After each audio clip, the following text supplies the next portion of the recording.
მეგობრებო, ვინაიდან ქორუმი გვაქვს, შეგვიძლია დავიწყოთ სხდომა. დღის წესრიგით გვაქვს გათვალისწინებული 3 საკითხი. პირველი და გთხოვთ, რომ ესე იგი 3 საკითხში პირველ საკითხზე მომხსენებელი არის ბატონი რატიო ნათამიშვილი და ვინაიდან მომხსენებელს ცოტა აგვიანდება, მეორე და მესამე საკითხით რომ დავიწყოთ და ამ წარმოდგენილი დღის წესრიგს რომ პირველ რიგში უყაროთ კენჭი ვინ არის მომხრე. მადლობა. ესე იგი, პირველ საკითხად განვიხილოთ დღის წესრიგით წარმოდგენილი მეორე საკითხი, რომელიც ეხება საქართველოს მთავრობის მიერ საკანონმდებლო ინიციატივის წესით წარმოდგენილ საკანონმდებლო პაკეტს საჯარო სამართლის იურიდიული პირის შესახებ საქართველოს კანონში ცვლილების შეტანის თაობაზე და მისი თანამდები საქართველოს კანონის პროექტი სახელმწიფო ქონების შესახებ საქართველოს კანონში ცვლილების შეტანის თაობაზე. მომხსენებელი გახლავთ ბატონი ზვიად გაბისონია, საქართველოს განათლების მეცნიერებისა და ახალგაზრდობის მინისტრის მოადგილე. გთხოვთ ბატონო ზვიად. მადლობა, მოგესალმებით. საქმე ეხება საჯარო სამართლის იურიდიული პირის შესახებ საქართველოს კანონში ცვლილებების შეტანის საკითხს. კერძოდ საკითხი ეხება პროფესიულ სასწავლებლებს, სახელმწიფოს მიერ დაფუძნებულს ან სახელმწიფოს მონაწილეობით მიერ დაფუძნებულ საჯარო სამართლის იურიდიული პირების ფორმით არსებულ პროფესიულ სასწავლებლებს. თქვენ იცით, რომ ისინი გარკვეული ტიპის პროდუქციას აწარმოებენ და წლების განმავლობაში კანონმდებლობის შეზღუდვიდან გამომდინარე არ აქვთ საშუალება რეალიზაციისა და აქედან გამომდინარე ამ საკითხზე ძალიან დიდი ხანია სამინისტრო ამუშავებს. მე ვიცით, რომ თქვენს გქონდათ ამასთან დაკავშირებით პერიოდულად დისკუსია, ამიტომ ინიცირება მთავრობის მიერ ეხება სწორედ მათთვის დამატებითი სტიმულაციის და მოტივაციის გაჩენის გამო სამეწარმეო საქმიანობის და შემოსავლის მიღების საშუალების მინიჭებას და სწორედ აღნიშნულს ეხება პირველი ცვლილება საჯარო სამართლის იურიდიული პირების შესახებ კანონში და განმარტება ძალიან ნათელია, მე მგონი ჩანაწერი ძალიან ნათელია და პირველი მოსმენით გვინდა რომ ამ მიმართულებით დიდი მადლობა. ამასთან დაკავშირებით განათლების კომიტეტსაც ჰქონდა წინამოწვევაში რეკომენდაცია, რომ ეს შესაძლებლობა გაჩენოდა და ამით კიდევ უფრო წახალისდება პროფესიულების ამ მიმართულებით საქმიანობა. ბატონ ლადო ბოჟაძეს ჰქონდა კითხვა და ქალბატონ ეკას, ბატონ გიორგის. მადლობა ქალბატონ თავმჯდომარე, მადლობა ბატონ ზვიად ინიციატივისთვის. ეს ძალიან მნიშვნელოვანია თქვენი კოლეჯებისთვის. თქვენ იცით, რომ არ მხოლოდ დედაქალაქში, მათ შორის რეგიონებში, როცა ჩვენ მქონდა შეხვედრები პროფესიულ სასწავლებლებში, მათი მხრიდან ეს საკითხი არაერთხელ იქნა დასმული და მადლობა ამ საკითხის გადაწყვეტისთვის. უბრალოდ რამდენად არის შესაძლებელი და ესეც ასევე კოლეჯების თხოვნა არის, რომ მათ რეალიზებული პროდუქციის, დამზადებული პროდუქციის რეალიზების გარდა მიეცეთ უფლება გაწიონ ფასიანი კონსულტაციები, კერძო ფერმერებისთვის დაუშვათ აგრომიმართულებით, შესაძლებელია ვეტერინარიის მიმართულებით და ასევე ზოგიერთ მათ შორის სახელმწიფო კოლეჯს იცით თქვენ რომ აქვს შესაბამისი ტექნიკა, რომელსაც ასევე შესაძლებელია გაქირავდეს და გამოიყენონ როგორც დამატებითი შემოსავლის წყარო და სწორედ მათივე სტუდენტებმა ამ დროს პრაქტიკულადაც ჩაატარონ სამუშაოები და პლუს კოლეჯმა ორი კომპონენტის დამატება, ფასიანი მომსახურება, დაუშვათ იგივე ტრენინგები, კონსულტაციები და ასე შემდეგ. მადლობა. მოდით შევაგროვოთ ქალბატონო ეკა. მართლაც საინტერესო ინიციატივა და პირველად არ არის ეს ინიციატივა, ასე ვთქვათ, დღის წესრიგში წინამოწვევის განმავლობაშიც რამდენჯერმე იყო ეს ინიციატივა წამოჭრილი, კერძოდ ის, რომ პროფესიულ სასწავლებლებს საშუალება ჰქონდეთ თავიანთ მიერ წარმოებული პროდუქციის რეალიზების გზით გარკვეული კომერციული საქმიანობა განახორციელონ. რა თქმა უნდა, ინიციატივა თავისთავად მისასალმებელია, მაგრამ მე მაქვს ესეთ შეკითხვა, რადგან ახლა ჩვენ პრინციპების დონეზე განვიხილავთ ამ კანონპროექტს, არის თუ არა კანონპროექტში გათვალისწინებული მსგავსი კომერციული საქმიანობისათვის რაიმე გარკვეული ჩარჩოების და შეზღუდვების დაწესება, იმისათვის რომ, როდესაც ასეთ კომერციულ საქმიანობაზე გადაერთვებიან ან კომერციულ საქმიანობაში ჩაერთვებიან, ამან ხელი არ შეუშალოს მოცემული სასწავლებლის უპირველეს მიზანს, სწავლას ხელი არ შეუშალოს და იგივე ბატონ ლადოს ინიციატივასთან დაკავშირებით აი მათი ტექნიკის თუ გამოყენება თუ კონსულტაციების გამოყენება ეს არ გადაიზარდოს იმაში რომ უდიდესი წილი დაუთმონ კომერციულ საქმიანობას და ამასობაში დაივიწყონ პირველადი ამოცანა რაც პროფესიულ სასწავლებლს აქვს სწავლა განათლება. ანუ აი ამ მიმართულებით, მაგრამ ამან ხელი არ უნდა შეუშალოს მას სწავლა განათლებას და პროფესიული სასწავლებლისათვის შეძენილი ტექნიკაც, იქნების საჭიროებებს და არა კომერციულ საქმიანობას და მეორე ამ გზით მიღებული კომერციული საქმიანობით მიღებული შემოსავლების განკარგვა როგორ მოხდება. აი ესეც ხომ არ არის კანონით დაზუსტებული და თუ არ არის დაზუსტებული, ხომ არ ვიფიქროთ იმაზეც, რომ ამ გზით მიღებული შემოსავლები მოხმარდეს თვითონ მოცემული სასწავლებლის განვითარებას და მისი ტექნიკური ბაზის, რესურსების თუ ასე შემდეგ გაუმჯობესებას. მადლობა დიდი ბატონო გიორგი. მოგესალმებით კოლეგებო, მივესალმები ინიციატივას. პროფესიული განათლება არის ერთ-ერთი მნიშვნელოვანი ჩვენი ქვეყნისთვის, დღითი დღე უფრო მიმზიდველი ხდება და ეს ინიციატივაც ვფიქრობ, რომ ერთ-ერთი, ასე ვთქვათ, გარკვეული წამახალისებელი ფაქტორი იქნება. მე მაქვს ესეთი კითხვა. არსებული პროდუქციის რეალიზაციაზეა საუბარი თუ პროფესიული განათლებას სასწავლებელი შეიძლება რომ ახალი საწარმოც დაუშვათ დააფუძნოს, გააფართოვოს დაუშვათ თავისი საქმიანობა. შეიძლება მოთხოვნა გაიზარდოს და აი ამ ასე ვთქვათ ამ პროდუქციის შექმნის ასე ვთქვათ ჭრილში მან გააფართოვოს თავისი წარმოება და ახალი საწარმო გახსნას. აი ამ კუთხით როგორი იქნება მიდგომა. მადლობა. დიდი მადლობა ბატონ ზვიად რომ უპასუხოთ კითხვებს. მადლობა ძალიან საინტერესო შეკითხვებისთვის. აბსოლუტურად ლოგიკურია ის, რომ პირველ ნაწილში საუბარია ბატონ ლადო ეკონომიკურ საქმიანობაზე, რომელიც მოგეხსენებათ მოიცავს როგორც წარმოების ნაწილს, ასევე რეალიზაციის და მათ შორის მომსახურების გაწევის ნაწილს, ამიტომ ეს ნაწილი კანონში ასახულია. ჩანაწერი გახლავთ ეკონომიკური საქმიანობა და აქედან გამომდინარე ის მომსახურების გაწევასაც შეიცავს, ამიტომ ვადასტურებთ, რომ პროფესიულ სასწავლებელს ექნება საშუალება მომსახურების გაწევითაც მიიღოს გარკვეული ტიპის შემოსავალი. ეს პირველი. ქალბატონი ეკას შეკითხვას რაც შეეხება, ჩვენი გვაქვს ნათელი ჩანაწერი, რომ მინისტრის დისკრეციული უფლება იქნება, ანუ მინისტრი განსაზღვრავს იმას, რომ არაცდეს პროფესიული საქმიანობა მის ძირითად საქმიანობას. იქ არის ზუსტი ჩანაწერი, რომ საუბარია არაძირითად, ანუ დამატებით საქმიანობაზე, რაც საშუალებას მიცემს, რომ იგივე სასწავლო პროცესში მოახმაროს, ანუ ის დაჯდება პროფესიული სასწავლებლის ბიუჯეტზე და შესაბამისად ექნება საშუალება, რომ სასწავლო პროცესში ან ინფრასტრუქტურის ნაწილი გაუმჯობესოს, ან იგივე სასწავლო პროცესში რაღაცა ტიპის კომპონენტებში გაუმჯობესება მოახდინოს. ვნახოთ რა მიმართულებით იქნება. ხა თავიდან განსაზღვრა ძალიან რთულია, რა მასშტაბებს მიაღწევს ეს ნაწილი. ფაქტია, რომ წლების განმავლობაში რაღაც პარადოქსული მდგომარეობა გვაქვს, გარკვეული ტიპის პროდუქცია იქმნება, შემდეგ კანონმდებლობა არ გვაძლევს იმის საშუალებას, რომ შემოსავალი მიიღოს ამითი და პრაქტიკულად აქვს უზარმაზარი დანაკარგები და ამიტომ ამ მიმართულებით ვფიქრობთ, რომ გადაწყვეტილება სწორია. დანარჩენს თვითონ მომავალი გვიჩვენებს რა მიმართულებით და რა შეიძლება პროფესიულ სასწავლებლებს, რაც შეეხება წახალისებასთან სასწავლო პროცესში, ხო, საწარმოებთან დაკავშირებით, ბატონო გიორგი, რა თქმა უნდა, ანუ აქ ის რაც მოხმარდება არაძირითად საქმიანობაში, რა თქმა უნდა, ყველაფერი ამაში შედის. საწარმოთა დაფუძნებას, მათ შორის შვილობილი საწარმოებისა იცით, რომ თავის პროცედურა აქვს, ხოლო რაც შეეხება რეალიზაციის ნაწილს, ვადასტურებთ, რომ ეკონომიკურ საქმიანობაში რეალიზაციაც იგულისხმება, როგორც წარმოებული პროდუქციისა, ასევე როგორც ბატონმა ლადონმა თქვა, მომსახურების გაწევაც. ძალიან დიდი მადლობა. ქალბატონ ეკას დაზუსტებას ვარს.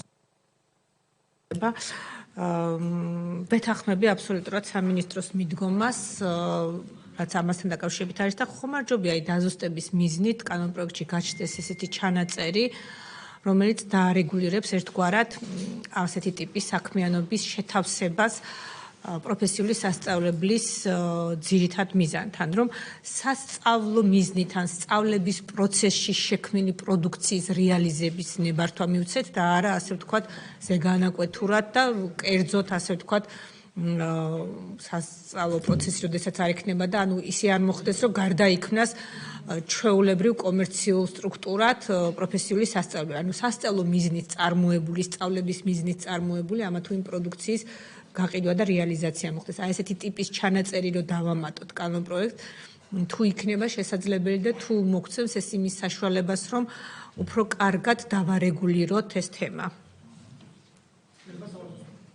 მოგესალმებით ყველას.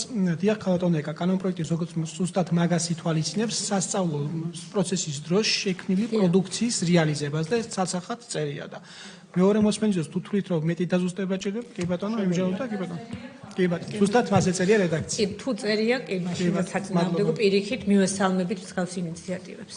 დიდი მადლობა. აქვე ინფორმაციის კუთხით მინდა გაცნობოთ, რომ დაგეგმილი აქვს კომიტეტს საჯარო პროფესიული კოლეჯების ეფექტიანობის შემოწმების კუთხით აქტივობის ჩატარება და შეგვიძლია რომ ეს საკითხიც იყოს ერთ-ერთი ჩვენი კითხვა და აპარატის კუთხით. გითხოვ, რომ მოინიშნოს ამ პროცესს დავიწყებთ 2026 წლიდან. ამ ეტაპზე გვაქვს გაწერილი ის ერთგვარი ეფექტიანობის აუდიტის კითხვები უნდა გავწეროთ და მნიშვნელოვანი იქნება ამ კუთხითაც შეფასებების და მე უკვე შემდგომ რეკომენდაციების შემუშავება. ერთს დავამატებ, თუ შეიძლება პროფესიულ სასწავლებელთან მიმართებაში თქვენ იცით, რომ რეფორმის ფარგლებში, რომელიც უმაღლესი განათლების რეფორმას ეხება, ერთ-ერთი ძალიან მნიშვნელოვანი კომპონენტია პროფესიული სასწავლებლების გაძლიერება, მათ შორის რაოდენობრივი თვალსაზრისით, გულისხმობთ სახელმწიფო კოლეჯებს და ამ მიმართულებით ახალ ბიუჯეტშიც მნიშვნელოვანი ასახვაპოა ამ ნაწილმა, ანუ ვაპირებთ, რომ დავამატოთ ის კოლეჯები, რომლებიც შესაბამის რეგიონებში გვაკლია, ამიტომ ძალიან მნიშვნელოვანი იქნება იმ შესაბამისი რეგიონებიდან გამომდინარე პროფესიების განსაზღვრა იმ კონკრეტულ მომენტში, რაც შეგვიძლია, რომ ამ ნაწილში დავეხმაროთ. ამიტომ ამ მიმართულებით ასევე თქვენ იცით რომ რეფორმის ფარგლებში იქნება საშუალება რომ გავზარდოთ კოლეჯების მიმართულების სტუდენტების რაოდენობა და ამას უნდა დახვდეს შესაბამისი ინფრასტრუქტურა. ამიტომ ამ მიმართულებით ერთად ბევრი მუშაობა მოგვიწევს მომავალ წელსაც. დიდი მადლობა, გთავაზობთ რომ კენჭი უყაროთ აღნიშნულ მნიშვნელოვან საკანონმდებლო ინიციატივას, ვინ არის მომხრე? ერთხმად მიღებულია, დიდი მადლობა. შეგვიძლია გადავიდეთ შემდეგ საკითხზე. ეს ეხება კანონთან კონფლიქტში მყოფ არასრულწლოვანთა რეაბილიტაციისა და მხარდაჭერის შესახებ საკანონმდებლო ინიციატივას და მის თამდევ საქართველოს კანონების პროექტების პაკეტს. მოხსენებელია ბატონი რატიო ნათამიშვილი, საქართველოს პარლამენტის ადამიანის უფლებათა კომიტეტის თავმჯდომარე. ხო, ბატონ რატი. მოგესალმებით, ქალბატონო მარია, მივესალმებით თქვენი კომიტეტის წევრებს და დასწრებულ საზოგადოებას, ასევე იმათთვის ჩვენი კომიტეტის სტუმარს ადევნებს თვალს. ვფიქრობ, ერთ-ერთი ძალიან მნიშვნელოვანი ინიციატივით ვარ დღეს თქვენი კომიტეტის წინაშე მოსული და ვფიქრობ, რომ ამ მხრივ კიდე განსაკუთრებულად მნიშვნელოვანი არის ის დისკუსია, ის ჩართულობა, რომელიც ამ ინიციატივის საბოლოო შედეგებამდე უნდა გქონდეს და პირველივე წუთებიდან მაქვს სურვილი რომ დავაფიქსირო ჩვენის მიდგომა, რომ ჩვენ აბსოლუტურად ღია ვართ თანამშრომლობისათვის ნებისმიერ დაინტერესებულ პირს, ორგანიზაციას წარმომადგენელს, ვისაც ექნება გარკვეული სურვილი, გამოხატოს თავისი თქვათ მოსაზრებები ამ ინიციატივასთან დაკავშირებით, რა თქმა უნდა, ჩვენ მზად ვართ განვიხილოთ და გავიზიაროთ ან არგუმენტირებული პასუხი გავცეთ. რაც შეეხება თვითონ ინიციატივას, პირველ რიგში ასაც მინდა გაუსვა ხაზი, ეს არის რომ სახელმწიფოს პოზიტიური ვალდებულება არის გააძლიეროს მსრულნელობის და მხარდაჭერის კომპონენტი, განსაკუთრებით მაშინ, როდესაც საქმე ეხება კანონთან კონფლიქტში მყოფ არასრულწლოვნებს. და ჩვენ უნდა ვაღიაროთ, რომ ამ მიმართულებით დღეს გვაქვს საკმაოდ მნიშვნელოვანი გამოწვევები და ამ გამოწვევებზე პასუხი არის, რა თქმა უნდა, სახელმწიფოს ერთ-ერთი პრიორიტეტი, ვინაიდან ჩვენი მიზანი არის, რომ ის ბავშვები, ვინც დღეს იმყოფებიან კანონთან კონფლიქტში საბოლოო ჯამში, როდესაც გახდებიან სრულწლოვნები, იყვნენ ორიენტირებული ჯანსაღი ცხოვრების წესზე, განათლებაზე და არ ქონდეთ მიდრეკილება კრიმინალისკენ. ამიტომ ჩვენ, რა თქმა უნდა, სახელმწიფომ ეს პოზიტიური ვალდებულება უნდა გამოხატოს მზრუნველობის პარადიგმაზე დაფუძნებით, რასაკვირველია, სწორედ მაშინ, სანამ ეს მენტალიტეტი არის ჩამოყალიბებული ბავშვებში. ამიტომ ეს მინდა მკაფიოდ თქვა დასაწყისშივე, რომ რა პარადიგმას ეფუძნება ჩვენი მოდელი და როგორი მიდგომა აქვს სახელმწიფოს.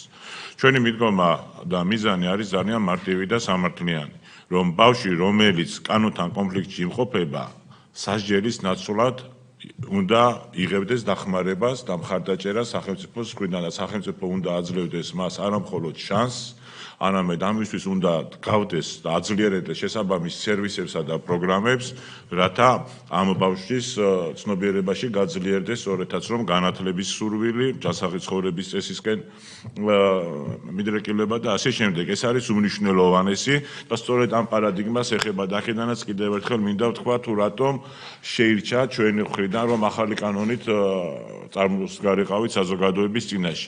გულწრფელად გეტყვით მუშაობის დროს ჩვენ ვფიქრობდით რომ შეიძლებოდა ეს საკითხები აგვესახა ბავშვთა კოდექსში ან ახალი კანონი დაგვეწერა და არამხოლოდ არასრულწლოვანთა მართლმსაჯულების კოდექსში. მიუხედავად იმისა, რომ არასრულწლოვანთა მართლმსაჯულების კოდექსი ერთ-ერთ სანიმუშო დოკუმენტად რჩება არამხოლოდ ჩვენი რეგიონისთვის, არამედ ზოგადად საკანონმდებლო შემოქმედების თვალსაზრისით ნებისმიერი ქვეყნის მაგალითზე რომ ავიღო და ესეც არის აღიარებული ის არასრულწლოვანთა მართლმსაჯულების კოდექსი, რომელიც ქართული ოცნების ხელისუფლებამ მიიღო და ნამდვილად ეს იყო ბავშვთა უფლებებისკენ გადადგმული ძალიან მნიშვნელოვანი საკითხი, მაგრამ არასრულწლოვანთა მართლმსაჯულების კოდექსი იმ ბავშვს, რომელიც არის ესე იგი 14-დან 18 წლამდე იმ არასრულწლოვანს აღიქვამს როგორც დამნაშავეს და როგორც სასჯელს ესე უდგება ამ საკითხს და იგივე მიდგომა ჩავთვალეთ რომ დაუშვებელი არის 14 წლამდე მოზარდების მიმართ ყოფილიყო ჩვენი მხრიდან და სწორედ ამიტომ უფლებებზე დაფუძნებული პარადიგმით წავედით ამასთან დაკავშირებით. რაც შეეხება სტატისტიკაც გვაჩვენებს, რომ ამ მიმართულებით მუშაობა ნამდვილად დროული არის და აუცილებელი. ვინაიდან თუ არასრულწლოვანთა კოდექსის მიღების შემდეგ ფაქტობრივად მსჯავრდებულ და ბრალდებულ არასრულწლოვანთა რაოდენობა ისტორიულ მინიმუმამდე შემცირდა საქართველოში, შემდგომ წლებში შეიძლება ითქვას, რომ ეს რაოდენობა გაორმაგდა. და ამისი მიზანი იყო სწორედ ის, რომ ის ბავშვები, რომელებიც 14 წლამდე შადიოდნენ დანაშაულს და ამ მხრივ არანაირი პასუხისმგებლობის კომპონენტი არ შემოდიოდა, მით უმეტესად მაგალითად სამოქალაქო კოდექსში 10 წლიდან ბავშვს უკვე პასუხისმგებლობის თქვა ობიექტადაც განიხილავს კანონმდებლობა, მიუხედავად და ბავშვთა კოდექსმაც არა მარტო ბავშვთა უფლებები განსაზღვრა, არამედ ბავშვთა პასუხისმგებლობები და ვალდებულებების განსაზღვრა, მიუხედავად ამისა, ის მიდგომა, რომ 14 წლამდე ჩადენილი დანაშაული საერთოდ პასუხისმგებლობის გარეშე რჩებოდა, რა თქმა უნდა, გააღვივა ის, რომ კრიმინალურისკენ მიდრეკილები ყოფილიყვნენ ეს ბავშვები მას შემდეგაც გახდებოდნენ 14 წლისანი, 15 წლისანი და მას შემდეგაც ისინი გახდებოდნენ 18 წლისანი და ის 22 არასრულწლოვანი, რომელიც დღეს ან მსჯავრდებულია, ან ბრალდებული არის არასრულწლოვანთა მართლმსაჯულების კოდექსის საფუძველზე, 22-ვეს ჩადენილი აქვს ან იგივე დანაშაული, რასაც 14 წლამდე შადიოდა, ან უფრო მძიმე. ძირითადად რატების დანაშაული არის ეს დანაშაული, არის სასაკვირველია ქურდობა, არის ძალადობა, არის ყაჩაღობა და სქესობრივი დანაშაულებები. ამიტომ ეს ყველაფერი აჩვენებს, რომ ამ პერიოდიდან საერთაშორისო საუკეთესო პრაქტიკის გათვალისწინებით ჩვენი მოქმედება და რეაგირება აუცილებელია. გარდა ამისა, მინდა გითხრათ, რომ 2024 წლის 8-9 მაისს მოგეხსენებათ, გაეროს ბავშვის უფლებათა კომიტეტმა განიხილა საქართველოს მე-5 და მე-6 პერიოდული ანგარიში და 2024 წლის 24 მაისს საქართველოს მიმართ გასცა რეკომენდაციები. ერთ-ერთი რეკომენდაცია მინდა წაგიკითხოთ, რომელიც სწორედ ამ საკითხებს ეხება. ეს არის უზრუნველყო სპეციალიზებული სამსახურის შექმნა 14 წლამდე ასაკის ბავშვებისთვის, რომლებიც ბრალდებულნი არიან სისხლის სამართლის კანონმდებლობის დარღვევაში და გამოყოს საკმარისი ადამიანური, ტექნიკური და ფინანსური რესურსი მისი ეფექტური ფუნქციონირებისათვის, რათა უზრუნველყოფილ იქნას მათი სოციალური რეინტეგრაცია. ანუ ფაქტობრივად ეს ინიციატივა, რომელიც დღეს თქვენს წინაშე გვაქვს წარმოდგენილი, ასევე გაეროს ბავშვთა უფლებების კომიტეტის რეკომენდაციის განხორციელებასაც შეესაბამება. მით უმეტეს, რა თქმა უნდა, ჩვენ მაშინაც დავთანხმდით ამ რეკომენდაციის გათვალისწინებას.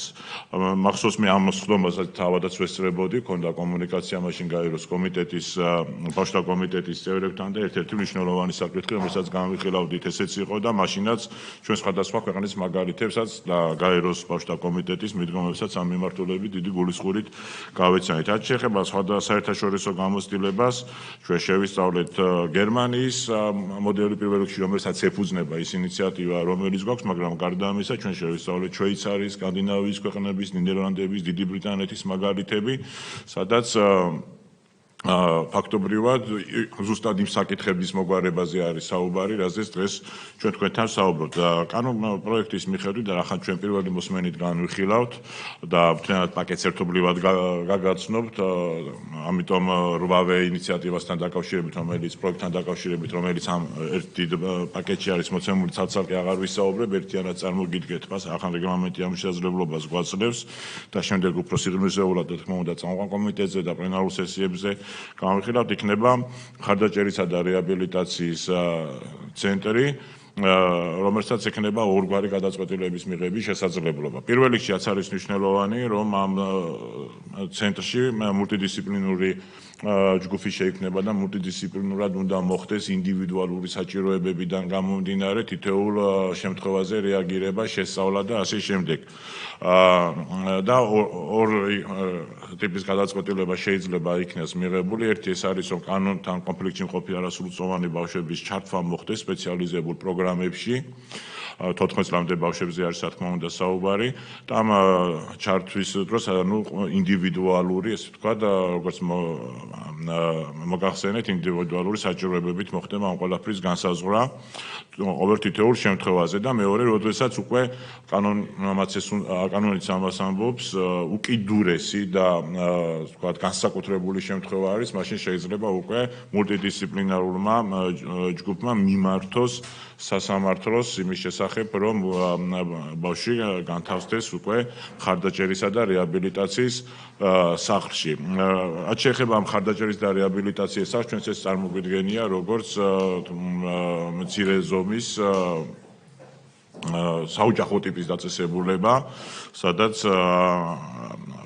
ზუსტად უნდა იყოს უზრუნველყოფილი ინდივიდუალური სასწავლო გეგმის მიხედვით იქნება ის თუ ინდივიდუალური სხვა პროგრამებით იქნება ის რომ განათლების კომპონენტი ჯანსაღი ცხოვრების პოპულარიზაცია იყოს წარმმართველი და სწორედ აი ამ პარადიგმაზე დაეფუძნება თითოეული აქტივობა და პროგრამა მათ შორის ფსიქოლოგის ჩართულობით, სოციალური მუშაკის ჩართულობით, მულტიდისციპლინური ჩართულობით, რომელსაც უნდა შეიმუშაოს ზუსტად ის რომ აღნიშნული კატეგორიის ბავშვები ხელი შეუწყოს მაქსიმალურად რომ 18 წლის გახდომის დროს უკვე მათთვის თავარი პრიორიტეტი, ანუ ღირებულებითი გადახედვა მოხდეს.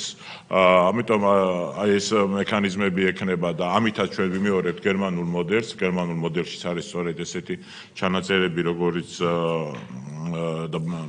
განხორციელების პროცესი, როგორცაც ჩვენ ამ ინიციატივაში გთავაზობთ და ამ კანონს მოყვება რასაკვირველია ის პაკეტი, რომელიც უკვე გამომდინარე საკითხებთან არის დაკავშირებული. აქ ერთი საკითხის აღნიშვნა მინდა ასევე რასაკვირველია, რომ ნებისმიერი დონეზე საკითხი, რა თქმა უნდა, გასაჩივრებას ექვემდებარება. იგივე და ამითაც თქვა ჩვენ ეს სამართლიანობის მისაწვდომობის მოსაჯულებაზე თქვა საკითხები არის მოყვანილი, მაგრამ თავარი მაინც კიდევ ერთი მინდა დავასრულო, რითაც დავიწყე, არის ის პარადიგმა, რითაც ჩვენ უყურებთ აი ამ ყველაფერს, რომ ბავშვი, რომელიც ჩადის 14 წლამდე დანაშაულს, სახელმწიფოსთვის ის არ შეიძლება და ვერ იქნება კრიმინალი, მაგრამ სახელმწიფო ვერ იმოქმედებს ისე, რომ თითქოს არაფერი არ ხდება. ამიტომ სახელმწიფოს პასუხისგებლობა არის, რომ გამოიყენოს მექანიზმი იმისთვის, რომ იმ ბავშვს, რომელსაც შეიძლება ჰქონდეს მიდრეკილება კრიმინალისკენ საბოლოო ჯამში, გარდაქმნა საბოლოო ჯამში, სწორად დაგეგმილი და მიწოდებული სერვისებითა და პროგრამებით გააძლიეროს მისთვის ინტერესი სრულფასოვანი განათლების მიღებისა და ჯანსაღი ცხოვრებაში ჩართულობისა. დიდი მადლობა. კითხვები არის და შემდგომ უკვე ესე იგი ქალბატონი ლიკა, ქალბატონი თამარი, ბატონი ლადო, ბატონი იმე და ბატონი გიორგი, ბატონი გიორგი. მოგესალმებით, პირველ რიგში დიდ მადლობას გადაგიხდით მოხსენებისთვის და თვალსაჩინო განმარტებებისთვის. უბრალოდ რამდენიმე შეკითხვა მექნება. პირველი დაზუსტება მინდა, ამ დაწესებულებაში განთავსების შემთხვევაში ინდივიდუალურად დგინდება პროგრამა არასრულწლოვანზე? ეგ მაინტერესებს, ასევე მაინტერესებს, რომელი სამინისტრო უწყება იქნება პასუხისმგებელი და რომელი სამინისტრო ან უწყება გაუწევს ზედამხედველობას უშუალოდ ამ დაწესებულებას. ანუ იქნება თუ არა ასევე ოჯახთან კომუნიკაცია შესაძლებელი და ასევე მაინტერესებს რეგიონული გაშლა თუ მოიაზრება ამ დაწესებულებების შემთხვევაში თუ ერთი ცენტრალიზებული შენობა იქნება, სადაც განთავსებიან არასრულწლოვნები.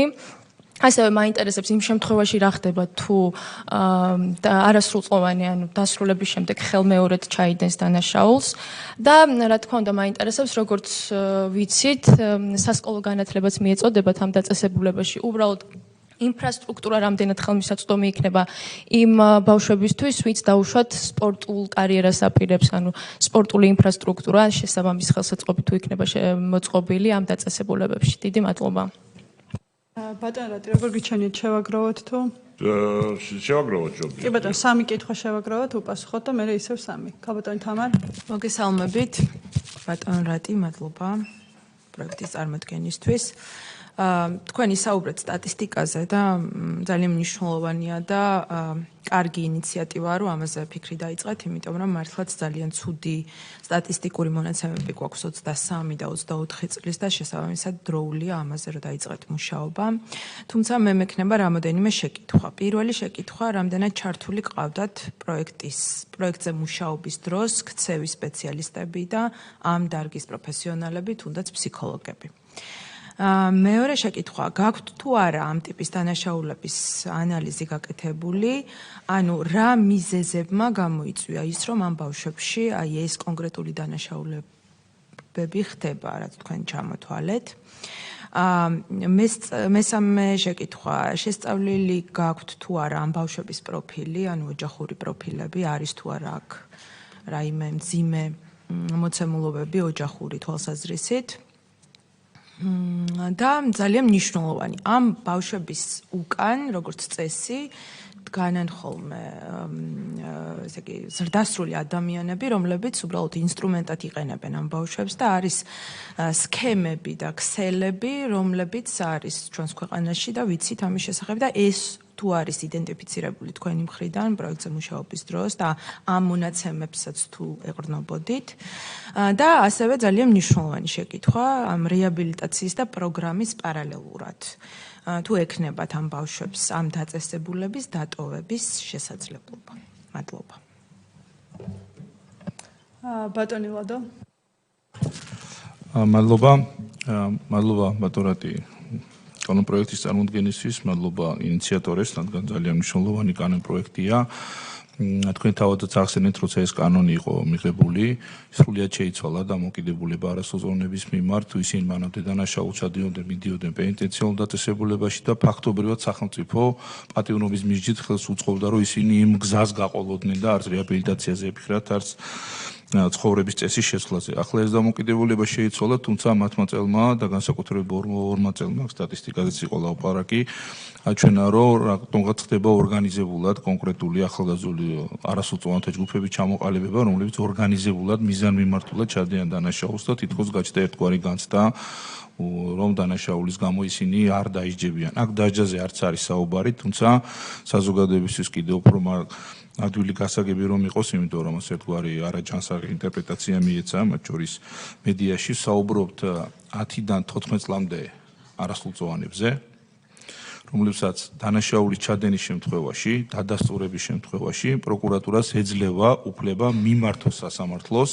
და მოითხოვოს ნაცვლად ჩასჯელისა, მიმართოს ცენტრს, კი ბატონო, და ცენტრმა შეაფასოს რამდენად ეყოფა, ასე ვთქვათ, ამ ბავშვს მათი მომსახურება, ან მეორე მხრივ თუ არსებობს საჭიროება ამისა, უკვე სასამართლომ გადაწყვიტოს რა ვადით შეიძლება ეს ადამიანების შესაბამით ცენტრში იყვნენ გადაყვანილები, მათი ასაკიდან გამომდინარე მათ ექნებათ საშუალება იქ მიიღონ საშუალო განათლება, მაგრამ რა ხდება 18 წლის მერე. რამდენი შეიძლება იყოს სასამართლოს მხრიდან კონკრეტულ დანაშაულის სიმძიმიდან გამომდინარე ამ ცენტრში განაწილება, შეგნებულად არ ხმარობს სიტყვა სასჯელს და რა მოხდება 18 წლის მერე, თუ აღმოჩნდა რომ 18 წლის შესრულების მერეც მას უწევს სასამართლო გადაწყვეტილებით იყოფნა ის რომ მშობლის ნახვის უფლება ექნება, კანონიერით და ასე შემდეგ ამ შეკითხვებზე უკვე კოლეგებმა ისაუბრეს და დარწმუნებული ყველა შესაბამისი პირობა იქნება შესაბამისი. მადლობა. ბატონო, გთხოვთ უპასუხოთ და შემდგომ სამ კითხვაზე გადავიდეთ. კეთილი, დიდი მადლობა მეგობრებო კითხვებისთვის. პირველი, ინდივიდუალურად გინდება, რა თქმა უნდა, თითოეულ შემთხვევაში და ნებისმიერი სერვისი პროგრამა, რაც იქნება, უნდა იყოს მორგებული ინდივიდუალურ საჭიროებებს და ისე დაგეგმილი ზუსტად, რომ ინდივიდუალური საჭიროებებიდან გამომდინარე ამ ბავშვის სწორ განვითარებას შეუწყოს ხელი. აქედან გამომდინარე მულტიდისციპლინური ჯგუფის მიდგომაც ეს არის, რომ იქ უნდა იყოს განათლების სპეციალისტი, იქ უნდა იყოს სოციმუშაკი, იქ უნდა იყოს ბავშვთა ფსიქოლოგი და ასე შემდეგ, ანუ სხვადასხვა მიმართულების სპეციალისტი, და სწორედ უნდა მოხდეს იმის დაგეგმა ნებისმიერი სერვისის და პროგრამის, რომელიც იქნება ამ ბავშვის ინდივიდუალურ საჭიროებებზე მორგებული ზუსტად იმიტომ, რომ სწორ განვითარება შეუწყოს ხელი. ამიტომ ერთ და იგივე პროგრამა სხვადასხვა შემთხვევაში შეიძლება რადიკალურად განსხვავებული იყოს, მაგრამ პრინციპი, რომ სხვადასხვა დისციპლინის ექსპერტებმა უნდა მიიღონ ამ პროგრამებში შემუშავებაში მონაწილეობა, ეს იქნება უცვლელი, რა თქმა უნდა. ზედამხედველი იქნება იუსტიციის სამინისტრო, ვინაიდან ეს ცენტრი შეიქმნება იუსტიციის სამინისტროში, მაგრამ რა თქმა უნდა რამოდენიმე კომპონენტიანი ზედამხედველობა ექნება ამ პროცესის სინამდვილეში, იმიტომ რომ ექნება როგორც აღმასრულებელი ხელისუფლების კონტროლი, ასევე საპარლამენტო კონტროლი და სახალხო დამცველის კონტროლი რასაკვირველია. ანუ სახალხო დამცველსაც ფართო მანდატი ექნება ზედამხედველობის განხორციელების, უბრალოდ მხარდაჭერისა და რეაბილიტაციის სახლებში. რაც შეეხება ოჯახთან კომუნიკაციას, ეს არის ფუნდამენტური უფლება, შეიძლება ითქვას ბავშვის, რომელიც მიმართულებით სხვანაირი მიდგომა ვერ იქნება ზოგადად და პირიქით ჩვენც ვფიქრობთ, რომ შეიძლება ცალკეული მიუხედავად იმისა, რომ ბავშვთა კოდექსიც ბევრ ესეთ საკითხს არეგულირებს, რომლის გადმოწერა უკვე საჭირო აღარ იყო, ვინაიდან ბავშვთა კოდექსი უკვე ეხება ნებისმიერ შემთხვევაში უფლების ჭრილში იმ ბავშვს, რომელიც ამ პროგრამის, ამ კანონის ბენეფიციარი შეიძლება იყოს, მაინც შეგვიძლია პოზიტიური მშობლის ინსტიტუტის როლის გამოყოფა და ამაზე ჩვენ ავტორები კიდევ ვფიქრობთ, როგორ შეიძლება ამ კანონშიც ეს საკითხები აისახოს, იმიტომ რომ სხვა ქვეყნის მაგალითებზეც საინტერესო кейსები წავიკითხეთ, გავეცანით, რომ თქვა და სახელმწიფო სამსახურები ბავშვის პარალელურად მუშაობენ მის ოჯახთანაც, რომ მისი მომზადება და გაძლიერება მოხდეს სწორედ იმისთვის, რომ მშობლის როლი საბოლოო ჯამში, რა თქმა უნდა, ერთ-ერთი გადამწყვეტი არის და ამას სახელმწიფომაც რომ შეუწყოს ხელი. გეოგრაფიულ არეალზე ზუსტდება ეს საკითხები და ამას მომდევნო განხილვების პერიოდში დაუბრუნდებით თქვენი ნებართვით. რაც შეეხება ხელმეორედ დანაშაულის ჩადენა, რა თქმა უნდა, ჩვენი მიზანი არის, რომ ამ შემთხვევაში ბავშვი, რომელიც ამ სერვისებს მიიღებს, ის თუნდაც მოწყდეს კრიმინალურ გარემოს. საბოლოო ჯამში მუდმივად ამასთან დაზღვეული, რა თქმა უნდა, არავინ არ არის და ბატონ რადოს მკითხვასაც დავასწრებ და უპასუხებ, რა ხდება თქვა 18 წლის ბავშვი ვერანაირად ვერ იქნება ამ პროგრამის ბენეფიციარი, თუმცა უკვე ის სრულყოფილი, თქვა სრულწლოვანი ხდება. როდესაც სრულწლოვანი ადამიანი ჩადის დანაშაულს, მის მიმართ, რა თქმა უნდა, ვრცელდება კანონით დადგენილი ნორმები და აქ ახალ ველოსიპედს ჩვენ ვერ გამოვიგონებთ. ამიტომ 18 წლის მქონე ზევით ადამიანის წინაშე ამას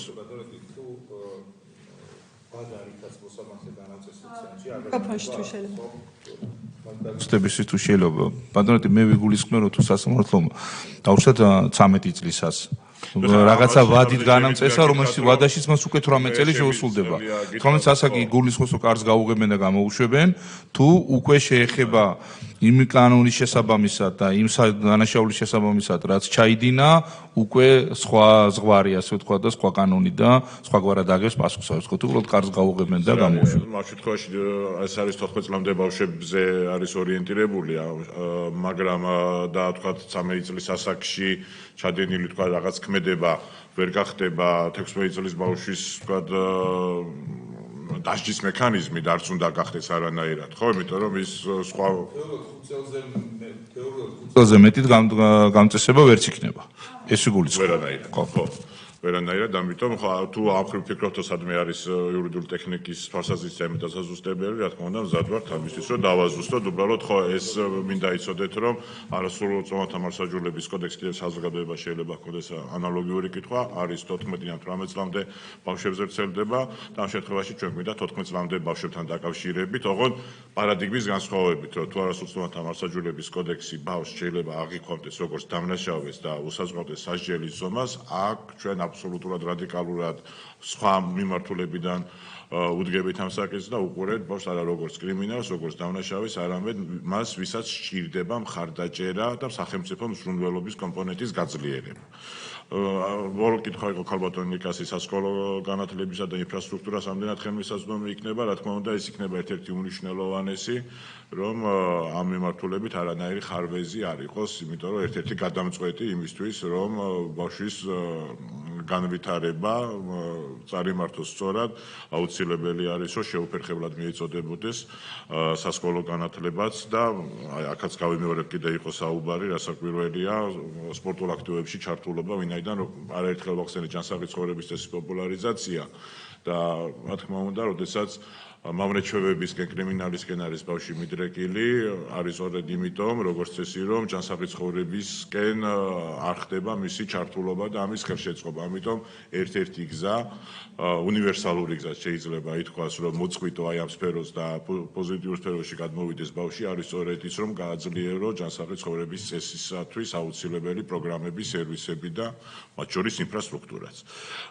რაც შეეხება ჩართულობა ამ ინიციატივის შემუშავების დროს ჩვენ ყავდა ჩართული რელევანტური უწყებები და კიდევ ერთხელ ვისარგებლებ მათ შემთხვევით და მადლობას გადაუხდი იუსტიციის სამინისტროს, ჯანდაცვის სამინისტროს, შსს, პროკურატურას, განათლების სამინისტროს აქტიური მონაწილეობისათვის, რაც შეეხება სხვა დაინტერესებული პირების მონაწილეობას, ჩემი დღევანდელი გამოსვლა სწორედ ამით დავიწყე, რომ პარლამენტი არის ის სივრცე, მათ შორის საკომიტეტო მოსმენები, მათ შორის ნებისმიერი არხები კომუნიკაციის შეიძლება საქართველოს პარლამენტს კონდეს და ეს არის სწორედ ის სივრცე, სადაც დაინტერესებული პროფესიული ჯგუფების თუ ასე შემდეგ ჩართულობა ხდება და როგორც აღნიშნეთ, ჩვენ მზად ვართ ნებისმიერ ესეთი კომუნიკაციისთვის.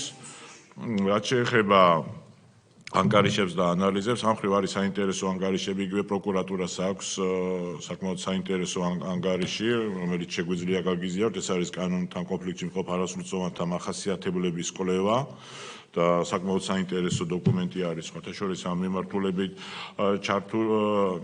დაწერილი, რაც შეეხება თვითონ ბუნებებს და ცალკეულ შემთხვევებს სიმართლე გითხრათ ამის მოყოლისგან ამ ფორმატში თქვენი სტებართით შევიკავებ თავს, ვინაიდან ბავშვებს ეხებათ ეს საკითხები და არ მიმაჩნია მიზანშეწონილად თვითონ დანაშაულებებზე საუბარი, ამიტომ ამისგან საკმაოდ მძიმე დანაშაულებიც არის და ჯობია რომ ამაზე თავი შევიკავოთ საუბრისგან, რაც შეეხება იდენტიფიცირებას და თქვენ სახსენეთ ორგანიზებასთან დაკავშირებით, ის რა არის სამწუხაროდ ამისი გონივრული ეჭვი გვიჩნდება ყველას, რომ ხშირ შემთხვევაში ვიღაცა კრიმინალური ავტორიტეტი თუ ვინმე, ვისაც აქვს კრიმინალური ინტერესი, განგებ იმისთვის, რომ საკუთარი თავი შენიღბოს, არ გამოაჩინოს, ორგანიზებას უწევს იმ პროცესებს, რომ არასრულწლოვანებმა დანაშაული ჩაიდინონ და მათ უკან ვიღაცა დგას.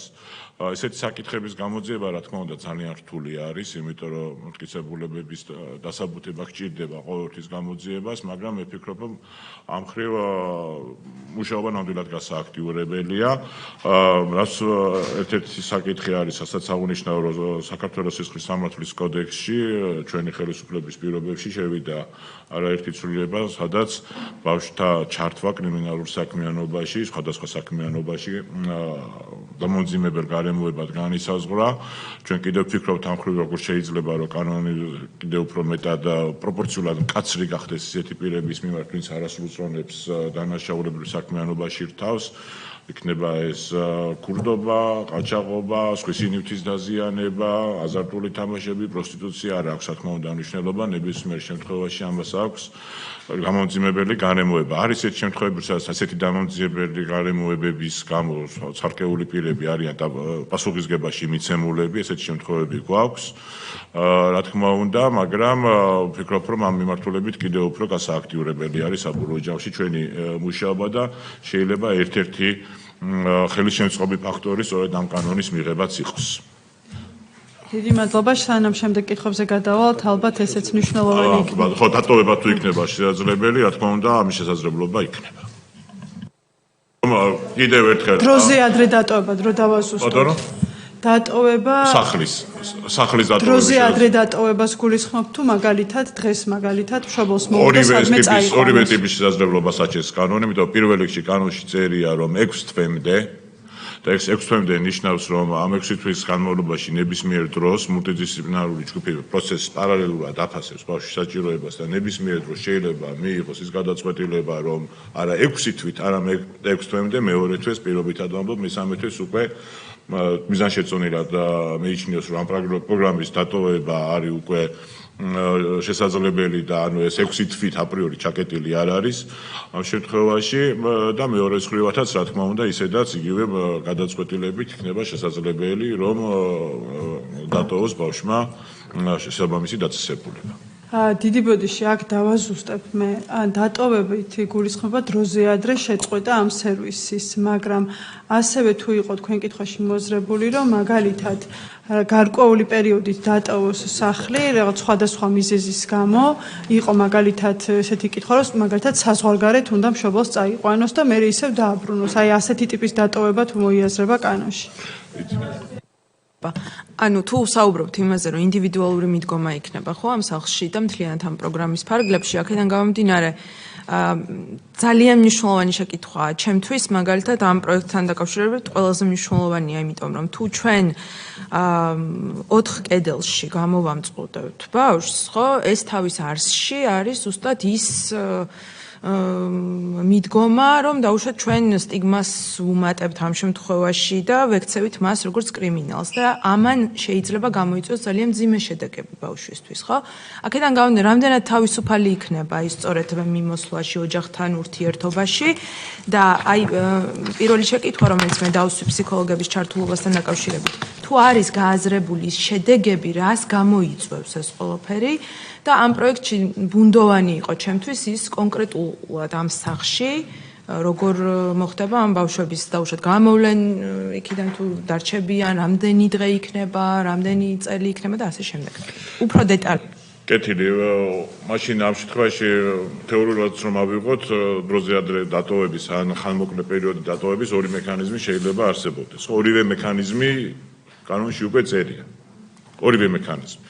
როგორც პირველ რიგში ვთქვი, რომ თქვა თუ არის მულტიდისციპლინარული ჯგუფმა იმსჯერა და მიმართა სასამართლოს მიზანშეწონილობაზე, რომ გადავიდეს მხარდაჭერისა და რეაბილიტაციის სახლში ბავშვი და ეს გადაწყვეტილებას თუ სასამართლომ დააკმაყოფილა, ასევე შეიძლება გასაჩივდეს ზემდგომ ინსტანციაში. ამის შემდეგ, აი პროცესი რო წარმოვიდგინოთ თეორიულად, ხომ? და თქვა ხდება 6 თვემდე. ამ 6 თვის განმავლობაშიც თუ ექვემდებარება ეს ბავშვი სწორად იმ თქვა და პროგრამის განხორციელებასა და ასე შემდეგ მულტიდისციპლინარული ჯგუფის არის უფლებამოსილი მიიღოს გადაწყვეტილება საერთოდ დროზე ადრე ბავშვის გაყვანისა ამ მხარდაჭერისა და რეაბილიტაციის სახლისგან. თეორიულად ეს შეიძლება 2 თვის მერეც, 3 თვის მერეც და ასე შემდეგ. ასევე ადმინისტრაციის შეთანხმებით რასაკვირველია, ხანმოკლე პერიოდითაც ამ პერიოდში შეიძლება ბავშვმა დატოვოს სახლი. ვერავინ ვერავის ვერსად ვერ გამოასწრებს, ყველაფერი უნდა დაექვემდებაროს კაცზომებს და რაც შეეხება სახლში განთავსება, ბავშვის ეს უნდა იყოს მხოლოდ და მხოლოდ საგამონაკლისო შემთხვევები, ეს უნდა იყოს მხოლოდ და მხოლოდ განსაკუთრებულ შემთხვევაში გამოყენებადი ინსტრუმენტი და როგორც კანონში წერია, დაახლოებით ისეთი საქმიანობის თქვა დანაშაულის, რომელიც სისხლის სამართლის კოდექსში მძიმე და განსაკუთრებულად მძიმე დანაშაულებად არის მიჩნეული. კიდევ ერთხელ ვიმეორებ, რომ სახელმწიფო როგორც დამნაშავეს არ უყურებს ბავშვს, მაგრამ ის ვალდებულება და პასუხისმგებლობა გააჩნია მათ შორის ბავშვის წინაშეც, რა თქმა უნდა. დიდი მადლობა. ფიქრობთ, სადმე რაიმე შემოთავაზება გაქვთ კონკრეტული ფორმულირებები, თქვა ის პრინციპები, რაც თქვენთვის მნიშვნელოვანია, თქვა ეს უკეთესად ხომ არ იქნება ასახული, მზად ვართ, დასაკვირველია, შეგიძლიათ წერილობით მოგმართოთ, შეგიძლიათ ცალკე შეხვედრაც ჩავნიშნოთ ამასთან დაკავშირებით და მზად ვართ კომუნიკაციის. დიდი მადლობა. ამ თემატიკასთან დაკავშირებით მუხლ 17-ში არის მონიტორინგთან დაკავშირებული საკითხი, რაც სადაც ან მკაფიოდ არ არის გამოხატული, ანუ ცენტრის დატოვების შემდგომ მონიტორინგის ნაწილში საზღვრის დატოვების უფლებას თუ აძლევს საშუალებას, ვინაიდან თუ ვთქვათ მივიჩნევთ, რომ სარეაბილიტაციო არსით არის, ხო შესაძლებელია, რომ მაგალითად მშობელმა გადაწყვიტოს სადმე საზღვარგარეთ მკურნალობის კომპონენტი და თუ ამას ითვალისწინებს, იქნებ აი მე-7 მუხლთან არის ამასთან დაკავშირებით საუბარი და უფრო მკაფიო ჩანაწერი რომ იყოს. ქალბატონ მარიამ, ბუნებაში ვერ წარმომიდგენია, როგორ შეიძლება მით უმეტეს იმეს მკურნალობა თუ უნდადეს თან არასრულწლოვან ამბავს, ამაზე ვინმეს დამატებით ნებართვა სჭირდებოდეს. ამის დამატებითი ნებართვის გაჩენაც უხერხულობას უფრო მეტ შექმნის, ჩემი აზრით, ვიდრე ამ საკითხს მოაწესრიგებდეს. ხო, ჩვენი წარმოდგენა ესეთია და შეგვიძლია მეორე მოსმის ფარგლებში გავიხილოთ, მაგრამ პრინციპი ვფიქრობ, რომ ამისი დამარცხვა ბევრად უფრო უხერხული თემა იქნება, იმიტომ რომ ბუნებაში ამის წარმოდგენა ცოტა უხერხულია ჩემი მხრივ. ბატონი იმე და ბატონი გიორგი ჩაკვეტაძე, ბატონი გიორგი სასიაშვილი. მოგესალმებით კოლეგებო.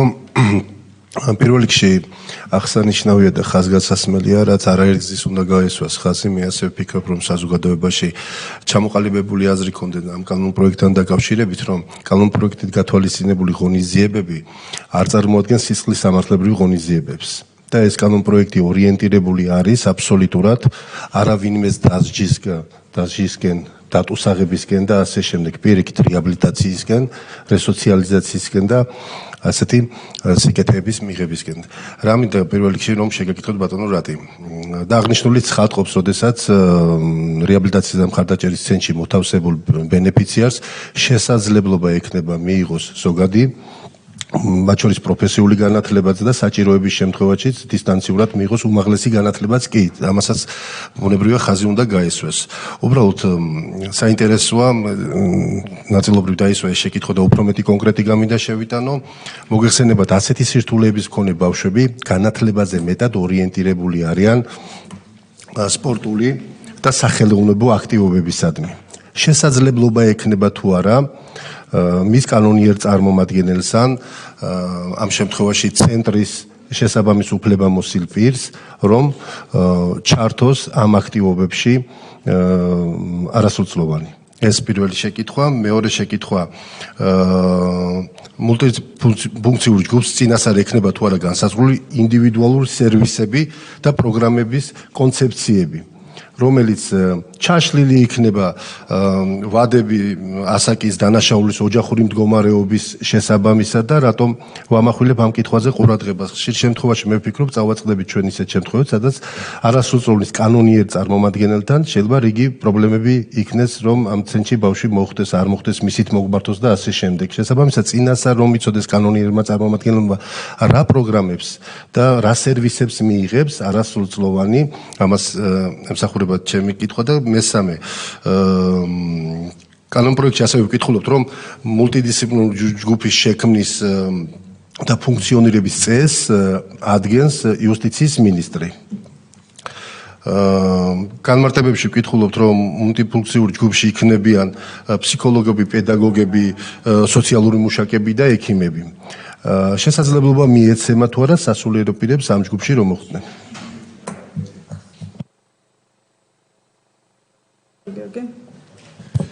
მოგესალმებით, მადლობა ბატონო რატი წარმოდგენილი კანონ პროექტისთვის. ჩვენი გუნდის გაცხადებული მიზანი არის ის, რომ მართლმსაჯულება უნდა ხორციელდებოდეს ყველანაირი ნორმების დაცვით, უფრო მეტიც კონკრეტულად მათ შორის თქვენი განსაკუთრებული ჩართულობით მე მახსოვს წლების წინ მიღებული იყო არასრულწლოვანთა კოდექსი, რომელიც როგორც თქვენ აღნიშნეთ არის ხელით მისათითებელი საკანონმდებლო აქტი არა მხოლოდ რეგიონისთვის, არამედ მთელ სოფლიოში. შესაბამისად, ამ ნაწილში პოლიტიკური შეფასებები რომ ამოუწურო და გადავიდე კითხვებზე, ვიტყვი იმასაც, რომ ამ კანონ პროექტის და ამ პაკეტის წინააღმდეგ გამოვიდნენ ადამიანები გუშინ წინ ამ კვირის განმავლობაში, რომლებიც წლების მანძილზე ყველანაირად ცდილობდნენ, რომ არა მხოლოდ არასრულწლოვნების, არამედ ნებისმიერი ადამიანის უფლება არ ყოფილიყო დაცული და უფრო მეტიც მათ უფლებებს რეალურად არ ღვევდნენ. მაგალითად, კარგად გვახსოვს, ჩემს ბავშვობაში იყო და დამამახსოვრდა, როდესაც ერთი მანქანის 4 საბურავის ქურდობის გამო შეკრებითობით კონკრეტული არასრულწლოვანი გაუშვეს ციხეში 10 წლებით. აი ეს ხალხი გამოვიდა გუშინ წინ, მათ შორის წინადღეების განმავლობაში და გვესაუბრებოდა არასრულწლოვნების უფლებების დაცვაზე, რაც რა თქმა უნდა ჩემთვის პირადად არის მიუღებელი და აბსოლუტურად მივესალმები ამ საკანონმდებლო ინიციატივას. რამდენიმე კითხვა მექნება ამასთან დაკავშირებით. პირველი შეეხება იმას, რომ კონკრეტულად 10-დან 14 წლამდე ასაკი გამოყენებული არის, მე როგორც მივხვდი, კონკრეტულად სამოქალაქო კოდექსიდან გამომდინარე ხომასი არის, რომ დაგვიდასტუროთ და რატომ არის, უფრო მარტივად რომ თქვა, მითითებული 14 წელი გასაგებია, მაგრამ რატომ არის მითითებული 10 წელი, 14 წლის შემთხვევაში გასაგებია, რომ ისედაც პირი ხდება დელიქტუნარიანი. და ასევე კონკრეტულად 6 თვის ნაწილში მაინტერესებს ეს რამდენჯერმე შეიძლება რომ გადაისინჯოს, როგორც მე ამოვიკითხე. აი ეს პროცესი იქნება აგვიხსნათ, რომ რამდენჯერ არის შესაძლებელი, რომ აქ გასაგები არის, რომ მაქსიმუმ 6 თვის ვადა არის, მაგრამ რამდენად არის შესაძლებელი, რომ 6 თვის ვადა გაგრძელდეს, ერთი ეს მაინტერესებს და 6 თვის განმავლობაშიც არის თუ არა შესაძლებელი, რომ ეს გადაწყვეტილება გადაისინჯოს. ინფრასტრუქტურასთან დაკავშირებით თქვენ ისაუბრეთ, თუმცა მაინც დავაზუსტებ, რომ თქვენი წარმოდგენით და კანონპროექტის ინიციატორების წარმოდგენით დაახლოებით რა ტიპის და რა მასშტაბის ინფრასტრუქტურა გგონიათ, რომ იქნება საკმარისი ამისთვის და როგორც კოლეგებმა აღნიშნეს, რეგიონული გაშლა რამდენად საჭირო იქნება, ჩვენ ვნახეთ განმარტებით ბარათში, რომ რამდენიმე ათეულ ადამიანზე არის საუბარი და არ არის ლაპარაკი ასობით არასრულწლოვანზე, აი ინფრასტრუქტურის ნაწილში გეოგრაფიული გაშლა როგორ წარმოგიდგენიათ და კონკრეტულად ერთი ობიექტი, ერთი სახლი, რომელსაც ძალიან სწორად ქვია სახლი, რა ტიპის და რა მასშტაბის ინფრასტრუქტურა უნდა გქონდეს, ეს მაინტერესებს. ასევე ფაქტიურად აი აჯამებს სამი სიტყვით ამ კანონპროექტს ის, რაც თქვენ თქვით, ეს არის, რომ სასჯელის ნაცვლად არის ზრუნვა. შესაბამისად, მგონია, რომ ამ კუთხით საინფორმაციო კამპანია იქნება მნიშვნელოვანი და მე დარწმუნებული ვარ, რომ ძირითადი ადრესატი არის იუსტიციის სამინისტრო და საინფორმაციო კამპანიას კანონის მიღების შემდეგ ძალიან აქტიურად განახორციელებს. კიდევ ერთხელ განმეორდები იმას, რომ რეაბილიტაციის სახლი და ძალიან კარგია, რომ ქვია სახლი კანონის მიხედვით და არ ქვია ცენტრი, მაგალითად, იმიტომ რომ არასრულწლოვანთა საუკეთესო ინტერესებიდან გამომდინარე, ისეთი სახელი უნდა ერქვეს, რომელიც მის მეგობრებს შემდეგ რომ გამოვა ამ ცენტრიდან და ასევე თავის სახლში რო დაბრუნდება, თავის მშობლებთან რო კი ნებისმიერ დროს აქვს კომუნიკაციის შესაძლებლობა, მაგრამ რო დაბრუნდება, იტყვის რომ სახლში იყო და ესეც რესოციალიზაციის კუთხით გონია რომ კარგი მიგნება არის, როგორც წერია. ნამდვილად სახლის ტერმინი არის ოპტიმალური ჩემი აზრით და ერთი მთავარი კითხვა რაც მაქვს არის რომ ეს რადგანაც არ არის კლასიკური პროცესი, არც ადმინისტრაციული და არც სისხლის სამართლებრივი პროცესი, ასე რომ ვთქვათ, აი ამ პროცესის განსხვავებული ინოვაციური პროცესის ეტაპები იქნება გითხრათ დაწყებული პირველი ეტაპიდან დასრულებული ბოლო ეტაპამდე, როდესაც პირი ამ შემთხვევაში არასრულწლოვანი შეძლებს რომ დატოვოს რეაბილიტაციის სახლი, ეს პროცესი იქნება წარმოგვიდგინოთ უფრო დეტალურად და ასევე გითხრათ ვინ იქნება წარმომადგენელი კონკრეტულად არასრულწლოვნის და ასევე სახელმწიფოს მხრიდან ვინ იქნება წარმომადგენელი სასამართლო პროცესებზე. ამის დაზუსტებაც მინდა რომ გთხოვოთ და ასევე ერთი ბოლო კითხვა რაც მაქვს, ეს არის არაიდენტიფიცირებადი პირების შემთხვევაში ადამიანები, რომლებიც არ არიან საქართველოს მოქალაქეები, მათ შორის არასრულწლოვნები, რომლებიც არ არიან საქართველოს მოქალაქეები და არც სხვა ქვეყნის მოქალაქეები, მე ვიცი, კვლევა მაქვს ამასთან დაკავშირებით ნანახი, რომ ისეთი პირები, ბავშვები, არასრულწლოვნები ამ შემთხვევაში, რომლებიც არც ერთი ქვეყნის მოქალაქეები არ არიან და არიან მოქალაქეობის არ მქონე პირები, მათ შემთხვევაში ხომ არ არის საჭირო, რომ კანონპროექტში გავაკეთოთ დაზუსტებები, რა ხდება ამ შემთხვევაში. როდესაც შინაგან საქმეთა სამინისტროს მხრიდან პირი იქნება იდენტიფიცირებადი, როგორც მოქალაქეობის არ მქონე პირი, არასრულწლოვანი, ამ შემთხვევაში მე ვფიქრობ, რომ ამ კანონპროექტს გაუჭირდება ამის დარეგულირება. მნიშვნელოვანი ცვლილება არის, მადლობას გიხდით წარმოდგენისთვის და რაც ყველაზე მთავარი არის ის, როგორც თქვენ აღნიშნეთ შესავალში, რომ ცალკე კანონის შექმნა ამ კუთხით არის ოპტიმალური გადაწყვეტილება, რომ ზედმეტი სპეკულაციები მოიხსნას და ეს არ უკავშირდებოდეს არც სისხლის სამართლებრივ დევნას და არც ყველაფერი იმას, რასაც ცდილობენ, რომ ამ დღეების განმავლობაში დაგვარწმუნონ. მადლობა. დიდი მადლობა ბატონო გიორგი. მეც უერთდებით ჩემს კოლეგებს ბატონ რატი მოგესალმებით კიდევ ერთხელ და მადლობას გიხდით ამ შესანიშნავი კანონპროექტის ინიცირებისთვის. ეს არის ძალიან მნიშვნელოვანი მექანიზმი სახელმწიფოს მხრიდან ზრუნვის, რეაბილიტაციის და არა იმის, როგორც აიტაცეს მავანმა და მოვანმაღას დასჯის, იმიტომ რომ ეს არის ზრუნვა.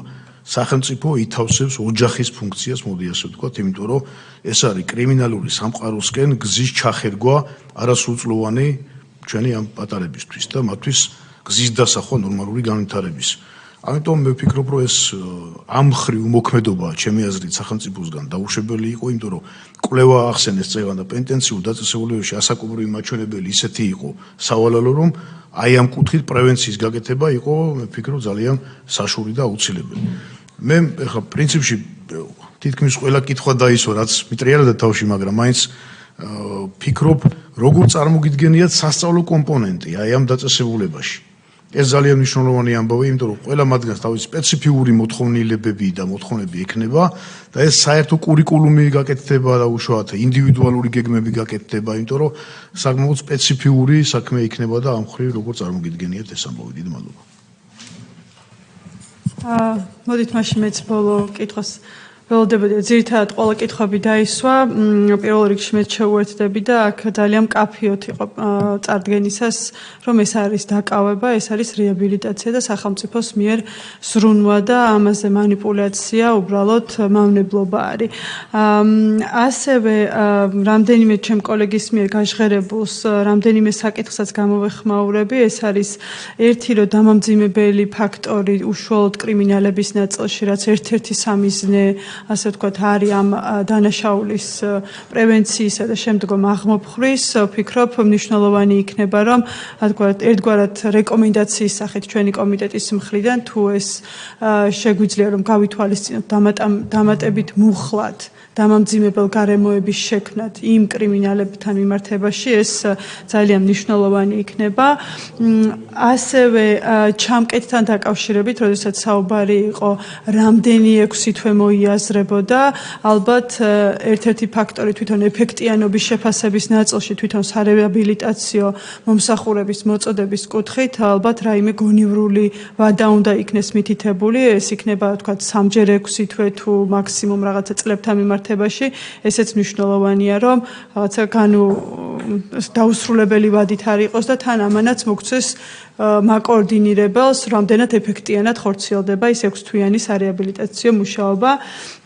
ასევე ჩანაწერში ახლა ზუსტად არ მახსოვს რომელ მუხლში იყო ზომების მიღებასთან დაკავშირებით იყო ერთ-ერთ მუხლში ჩანაწერი და შემდგომ უკვე დეტალურად უფრო მეტად მოგაწოდებთ და ალბათ ვფიქრობ რომ სხვა ტერმინი შეგვიძლია გამოვიყენოთ იმისათვის რომ ცოტა უფრო შევამსუბუქოთ ასე ვთქვათ თვითონ კანონის არსითაც გამომდინარე და ამასთან დაკავშირებით დეტალურად წერილობითაც მოგაწვით კიდე დამატებითი რა შენიშვნებიც გვაქვს და კიდევ ერთხელ დიდი მადლობა იმ დეტალური დისკუსიისთვის, რაც ჩვენ ამ საკითხთან გვქონდა და ბოლო რაც არ გაჟღერებულა ეხება ვადის ამოქმედების ნაწილი, ვინაიდან გვაქვს 2026 წლის 1 იანვარი ჩვენ ძალიან ბევრი ვისაუბრეთ მულტიდისციპლინარულ ჯგუფზე, იმ დისციპლინების და დარგების წარმომადგენლებზე, რომლებიც კრიტიკულად მნიშვნელოვანია ამ კანონის ეფექტიან აღსრულებაში და ჩვენი საუბრიდან და კანონის ძირითადი პრინციპებიდან ეს ეხება როგორც წინასწარ შეფასებას, ეს ეხება როგორც იმ მომსახურების გაწევას, ამიტომ მნიშვნელოვანია რომ არსებობდეს ადამიანური რესურსი, ძალიან ისეთი მკაფიოდ გაწერილი კრიტერიუმებით და ვალდებულებებით. შესაბამისად, კითხვა არის, რამდენად არის ამის არსებული რესურსი, რა იგეგმება, ჩვენ ვიცით რომ პენტენციური სამსახურიდან თუ სხვადასხვა 14 წლიდან ზემოთ არიან ამის სპეციალისტები, თუმცა კიდევ უფრო მეტი დეტალი და ჩემი კოლეგა რასაც საუბრობდა ფსიქოლოგების და სხვა სპეციალისტების ჩართულობაზე 10-დან 14 წლის ასაკის ჯგუფი კიდევ უფრო სხვა დამატებით საჭიროებები არსებობს და ამიტომ მათი გადამზადება აუცილებელია და რამდენად მოსწრებადია ეს ვადის ამოქმედებიდან ხომ არ ვიფიქროთ ვადის ამოქმედების ცოტა გადაწევაზე თუ ინფრასტრუქტურა თუ ინტელექტუალური რესურსი მზად არის და ასევე რეფერირების ცენტრები ვინაიდან გვაქვს რომელზეც ასევე CRC-ის რეკომენდაციები რომელიც თქვენ ახსენეთ ერთ-ერთ ძირითად პრინციპად იქ რეფერირების ცენტრების ეფექტიანობაზეც არის რეკომენდაციები და აქაც კარგი იქნება არ ვიცი რამდენად კანონში შეგვიძლია ამის გაწერა თუმცა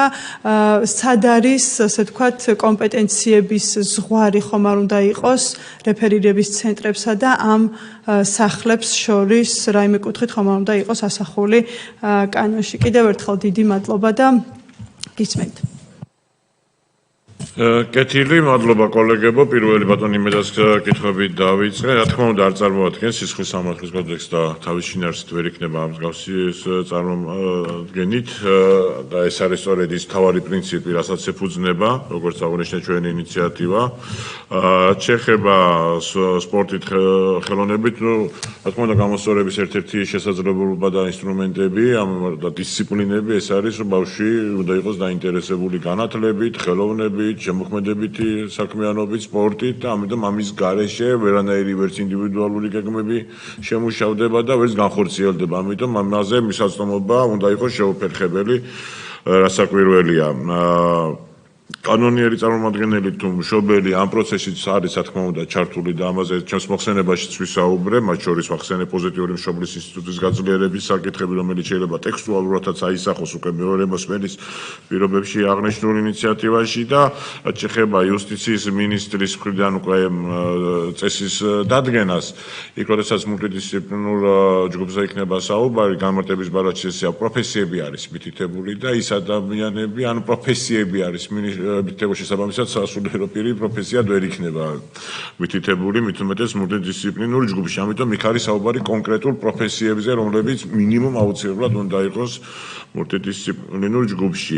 შემდეგ კიდევ ერთხელ ერთ შესწორება შევიდა ბატონო გიორგი, რომ ეს პროექტი არ არის მართლმსაჯულების ნაწილი. ამითი ამას ვამბობთ პირველ რიგში ჩვენც, რომ ეს არის ესე იგი კი ბატონო არასრულწლოვანთა მართლმსაჯულების კოდექსი არის ნამდვილად ერთ-ერთი ყველაზე პროგრესული დოკუმენტი, მაგრამ ეს კანონი არ არის მართლმსაჯულების ნაწილი. ეს აღრძალობითი პროცესის ნაწილი უფრო მეტად არის და ამაში არის ის განსხვავება, რასაც ჩვენ სწორედ არსობრივ პარადიგმულ განსხვავებასაც კი ვუწოდებთ ამ ინიციატივისას. რატომ 10-14 წლის ასაკიდია სამოქალაქო კოდექსის ლოგიკაც არის აქ შემოტანილი და ასევე ბავშვთა კოდექსის, ვინაიდან ბავშვმა კოდექსმა მოზარდობის მინიმალური წელი განსაზღვრა ჩვენს კანონმდებლობაში, ეს არის 10 წელი და სწორედ აი ამ პროცესებს, აი ამ სტანდარტებს დავეყრდნით ამასთან დაკავშირებით. რაც შეეხება 6 თვემდე რამდენჯერმე ეს თქვენს აღნიშნეთ და ხანგრძლივობის საკითხზე ხალბატონ მარიამსაც ჰქონდა შენიშვნა მოსაზრება, ეს არის სხვადასხვა ქვეყნების მაგალითზე რომ ვთქვათ, მოკლევადიან პროცესებს აქვს ეფექტი როგორც წესი. ამიტომ ჩვენც ვფიქრობთ, რომ ამ ხრივ ტექსტი ბევრად არის კორექტირებას და რედაქტირებას საჭიროებს, უბრალოდ ეს მაინც მეორე მოსმენის საკითხი არის და მეორე მოსმენის დროს შეიძლება წამყვანი კომიტეტის მოსმენის დროსაც, მაგრამ მინიმუმ მეორე მოსმენის დროს აუცილებლად დაუბრუნდები და ამ საკითხზე ისევ გვექნება მსჯელობა.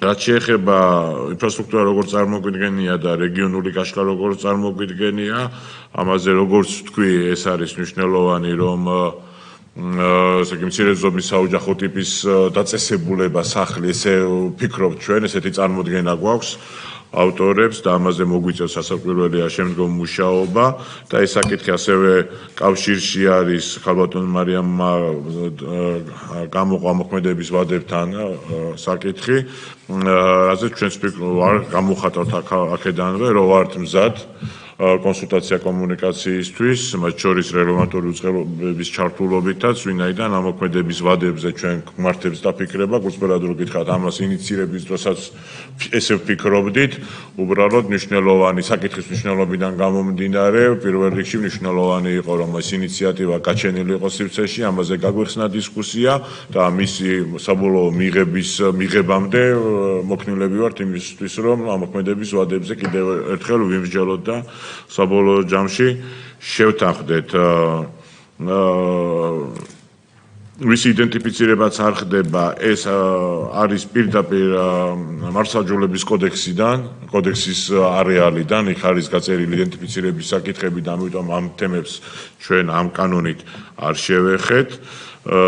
სასწავლო კომპონენტი როგორც წარმოგვიდგენია, როგორც ვამბობთ, ერთ-ერთი ფუნდამენტური და გარდამტეხი საკითხი არის სწორედ სასწავლო კომპონენტი და საგანმანათლებლო კომპონენტის შეტანა ამ მიმართულებით. და ჩვენ ამხრივ უკვე ასაკრებელი ამაზე უფრო მეტი უკვე განათლების სპეციალისტები ისაუბრებენ და ეთქვენ ჩვენთვის პრინციპულად მნიშვნელოვანი არის რომ ნებისმიერი ის ინდივიდუალური გეგმა თუ პროგრამა რომელიც იქნება შემუშავებული ეფუძნებოდეს განათლების პრინციპებს და განათლების ქვეყანაში არსებულ სტანდარტებს. რაც შეეხება ხალბატონ მარიამის მოსაზრებას რომ დამამძიმებელი გარემოება და ამ შემთხვევაში ეგ ინიციატივა რომელიც ესეთი პირების სისხლის სამართლის პასუხისმგებლობას გაამკაცრებს რომლებიც არასრულწლოვნებს მათ შორის 14 წლამდე არასრულწლოვნებს კრიმინალურ საქმიანობაში რთავენ ვერ მოწესრიგდება კანონთან კონფლიქტში მყოფი არასრულწლოვნების კანონის პროექტით.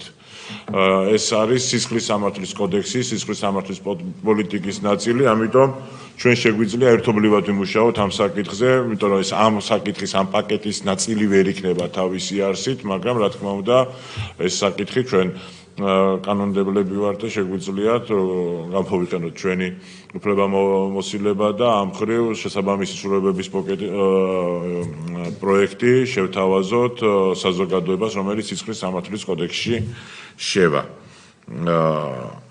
ამოქმედების ესე ვთქვათ ვადებზეც ვისაუბრე, რეფერირების ცენტრის გაძლიერებას რაც შეეხება, იმ სერვისების საბოლოო ჯამში შეიძლება იყოს ამ შემთხვევაში რეფერირების ასევე მნიშვნელოვანი კომპონენტი არის ქცევის კორექციის მართვა და ქცევის კორექციაზე ორიენტირებული პროექტები, რომელსაც შეიძლება დანაშაულთან არანაირი კავშირი და შემხებლობა რასაკვირველია არ კონდეს, ამიტომ ამისი გაძლიერება ისედაც მნიშვნელოვანი და მუდმივი პროცესია, მე ესე ვიტყოდი და ამ შემთხვევაში უკვე ჩვენ კანონთან კონფლიქტში მყოფ მოზარდების კომპონენტს ცალსახად უკვე იმ რეკომენდაციების გაზიარებაშიც მოვიაზრებთ, რომელიც გაეროს ბავშვთა კომიტეტმა ჩვენს მიმართ გამოსცა. ბატონ გიორგის ქონდა დამაზუსტებელი და ასევე მე მინდოდა მეკითხა რამ დაზუსტების კუთხით რამდენად აი ამ თამდევი პროექტები რაც გაქვთ წარმოდგენილი იქ რომ მოხდეს სისხლის ნაწილში. ხალბატონ მარიამ სისხლის სამართლის კოდექსი არ გვაქვს პაკეტში, იქიდან გამომდინარე რომ ეს ცვლილებები თავისი ბუნებით ვერ მოიაზრებდა სისხლის სამართლის კოდექსში ცვლილებებს. და სისხლის სამართლის საპროცესო კოდექსში ცვლილებები მხოლოდ და მხოლოდ იმიტომ არის რომ ამითი ჩვენ სტანდარტი, უფლების დაცვის სტანდარტი გაგვეზარდა და მგონი ეს კითხვა გამომრჩა ბატონ გიორგისაც ჰქონდა, ვინ წარმოადგენს რომ ამ შემთხვევაში სპეციალიზებული ბავშვთა უფლებებზე სპეციალიზებული ადვოკატის კომპონენტთან დაკავშირებით იყო და აი ეს ცვლილებები უკავშირდება საპროცესო კოდექსში რაც შედის და სხვა მიმართულებით რა თქმა უნდა ჩვენ ვერც სისხლის სამართლის კოდექსს, ვერც სისხლის სამართლის საპროცესო კოდექსს ვერ შევეხებოდით. მადლობა, ერთს დავაზუსტებ. იმ შემთხვევაში, როდესაც პირი არის მოქალაქეობის არ მქონე, აქედან გამომდინარე, რადგანაც თქვენც როგორც აღნიშნეთ, ეს მართლმსაჯულებად ვერ აღიქმება და უფრო მეტიც არის ზრუნვის და მხარდაჭერის სახლი, აქედან გამომდინარე, ამ პაკეტში ჩემი აზრით საჭირო არის მითითება იმასთან დაკავშირებით, რა ხდება იმ შემთხვევაში, როდესაც პირი არის მოქალაქეობის არ მქონე. ამ შემთხვევაში ხშირად მე პირადად ვიცი შემთხვევები, როდესაც ქუჩაში მათ შორის ადამიანები შემწეობის მიღების მიზნით, სხვადასხვა დავალებით, როგორც თქვენ აღნიშნეთ, სხვადასხვა პირების ორგანიზებით, რაღაც კრიმინალური სინდიკატის გამოყენებით, არიან ჩართული სხვადასხვა მსგავს აქტივობაში და ვფიქრობ, რადგანაც ეს არის თქვენი ნოუ-ჰაუ, პირველად ხდება საქართველოს კანონმდებლობაში მსგავსი სისტემის შემოღება, საჭირო იქნება ისეთი პრევენციული ნორმების არსებობა, რომელიც დაარეგულირებს მათ შორის მოქალაქეობის არ მქონე პირების შემთხვევასაც. მადლობა.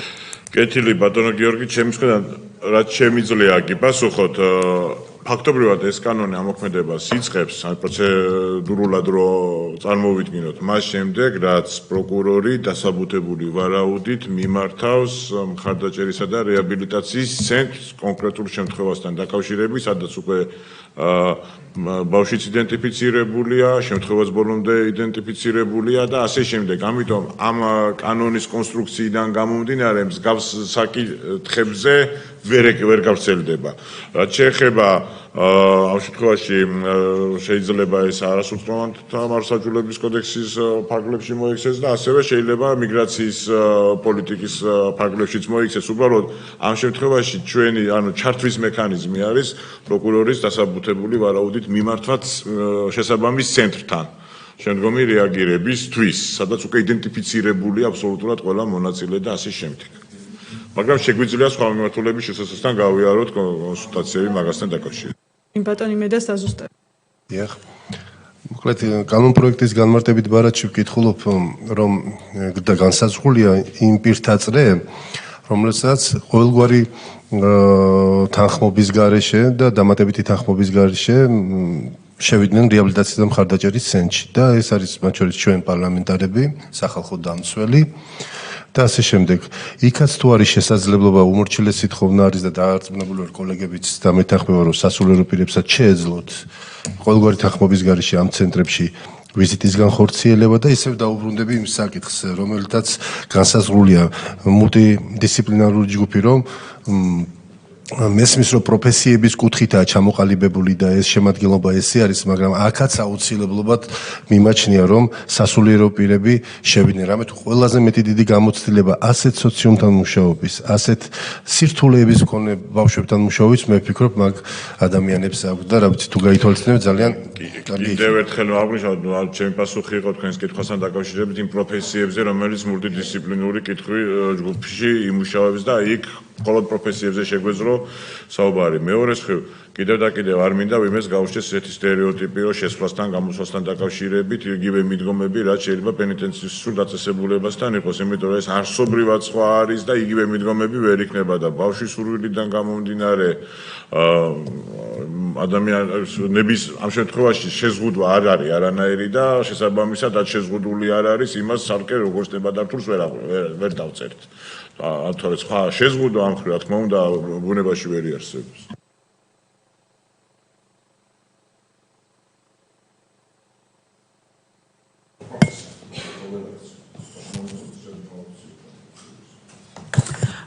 დიდი მადლობა ქალბატონო ეკა.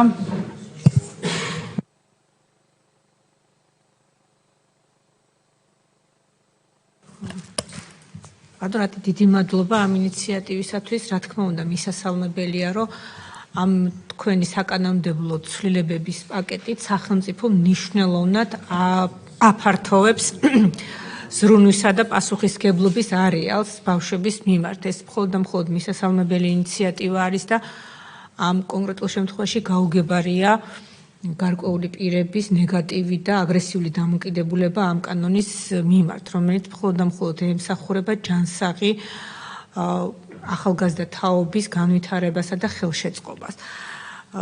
კითხვები მასთან დაკავშირებით თუ ასეთი ბავშვების განათლებაზე, მათ სახელოვნებო და სპორტულ აქტივობის ჩართვაზე როგორ იქნება ზრუნვა განხორციელებული, უკვე აქ მრავლად დაისვა და რა თქმა უნდა ეს მისასალმებელია.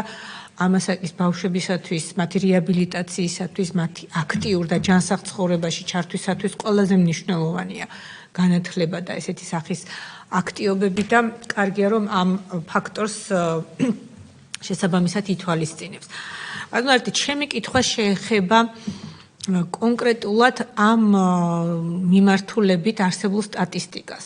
ანუ რა სტატისტიკა არსებობს, რამაც გამოიწვია არსებული კანონის შემუშავების აუცილებლობა, რატომ დადგა დღის წესრიგში მსგავსი ღონისძიების, მსგავსი საკანონმდებლო ცვლილებების შემუშავება. თავისთავად გასაგებია შინაარსობრივად, მაგრამ სტატისტიკურად თუ გაქვთ ამის თაობაზე რაიმე ინფორმაცია, კარგი იქნება საზოგადოების ინფორმირებულობის კუთხით. მეორე საკითხი, რაც მაინტერესებს, აქ საუბარი ეხება, როდესაც ბავშვი დატოვებს რეაბილიტაციისა და მხარდამჭერის სახლს. შემდგომში როგორ ხორციელდება მათი ცხოვრების მონიტორინგი.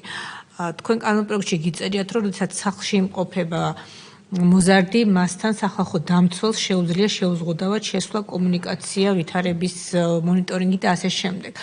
როგორ ხდება ამ ბავშვის შემდგომი ცხოვრებაზე მონიტორინგის განხორციელება იმ თვალსაზრისით, რომ იგი ისევ არ დაუბრუნდეს იმ წრეს, იმ საქმიანობას, რამაც მიიყვანა ასეთ მდგომარეობამდე, რომ ასეთ დამატებითი ზრუნვა და დამატებითი პასუხისგებლობების გაზიარება გახდა საჭირო. აი ეს თუ არის კანონში გაწერილი და თუ არ არის გაწერილი, ხომ არ ფიქრობთ, რომ საჭიროა რაღაცა გარკვეული ცვლილების შეტანაც ამ მიმართულებით, რომ რომელიმე სახელმწიფო უწყება იყოს პასუხისმგებელი ასეთი ტიპის ბავშვის შემდგომი ცხოვრების მონიტორინგზე.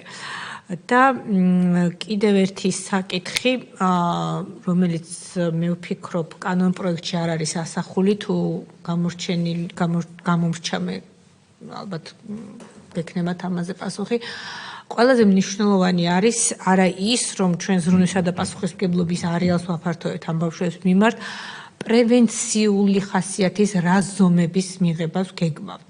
ხომ არ ფიქრობთ, რომ საჭიროა გარკვეული საკანონმდებლო ჩანაწერის არსებობა იმისათვის, რომ პრევენციული ღონისძიებები გაფართოვდეს და უფრო ქმედითი იყოს პრევენციული ღონისძიებების ნაწილში გარკვეული სამუშაოების განხორციელება სახელმწიფოს მხრიდან, რომ ესეთი ტიპის სახლების და ასეთი ტიპის მომსახურების გაწევა სახელმწიფოსათვის საუკეთესო ვარიანტში საჭირო არ იყოს. მადლობა. კეთილი, მადლობა ქალბატონო ეკა, საკმაოდ საინტერესო კითხვისთვის.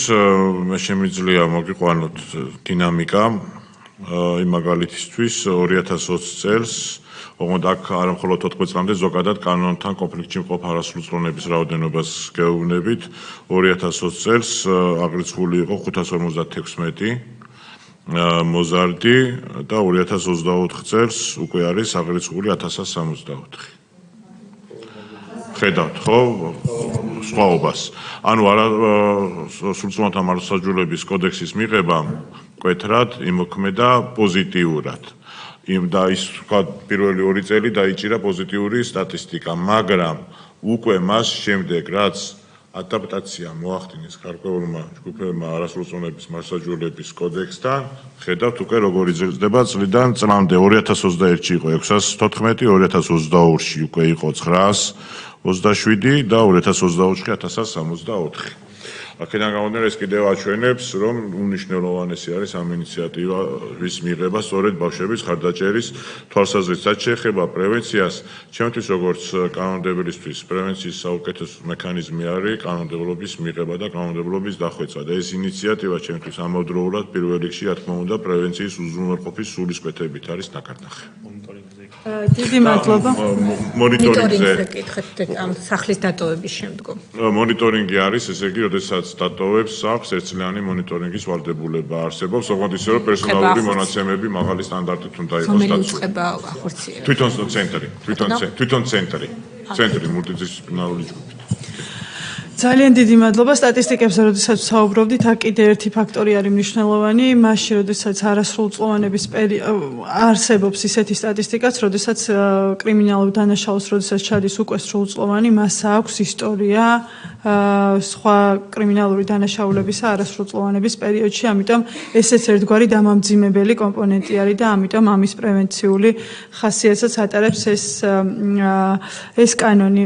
ძალიან დიდი მადლობა ბატონ რატის სრულყოფილად ამომწურავად საკანონმდებლო ინიციატივის წარმოდგენაზე. ყოველთვის ხვდებით, რომ ძალიან მნიშვნელოვანი და საჭირო არის, ასევე ხვდებით იმაზე, რომ ცალკეული არსებული კანონი კიდევ უფრო მეტად აძლიერებს სახელმწიფოს ხედვას რუნვის მიდგომით მიუდგეს ამას, ასევე ის, რომ განათლების, მეცნიერებისა და ახალგაზრდობის კომიტეტში მოხდა როგორც სავალდებულო კომიტეტში ამის პირველადი მოსმენა და დაინიცირება, ესეც ამ ხედვას უკავშირდება, როგორ აღზრდელობით განათლების კომპონენტით უდგება სახელმწიფო და კიდევ ერთხელ დიდი მადლობა დასკვნითი სიტყვა თუ გსურთ. დიდი მადლობა კოლეგებო საინტერესო დისკუსიისთვის. უბრალოდ თუ კიდე დარჩა ესეთი კითხვები, რომელსაც აქ ვერ გაგეცით პასუხი ვერც დაზუსტების დროს, აქედანავე მივდივარ იგივეს ინიციატივით იურიდიულ საკითხთა კომიტეტში და გელით იქაც შეგვეძლება უკვე გავშალოთ დისკუსია ამ საკითხთან. კიდევ ერთი საკითხი გვაქვს წარმოსადგენის შესაბამისად კომიტეტის წევრებს, ვისაც აუცილებლობა არ აქვს დატოვების. დიდი მადლობა. გთხოვთ დანარჩენები დავრჩეთ, იმიტომ რომ კიდევ ერთი საკითხი არის წარმოსადგენი. დიდი მადლობა კიდევ ერთხელ ბატონ რატი და პირველ რიგში კენჭი უყაროთ.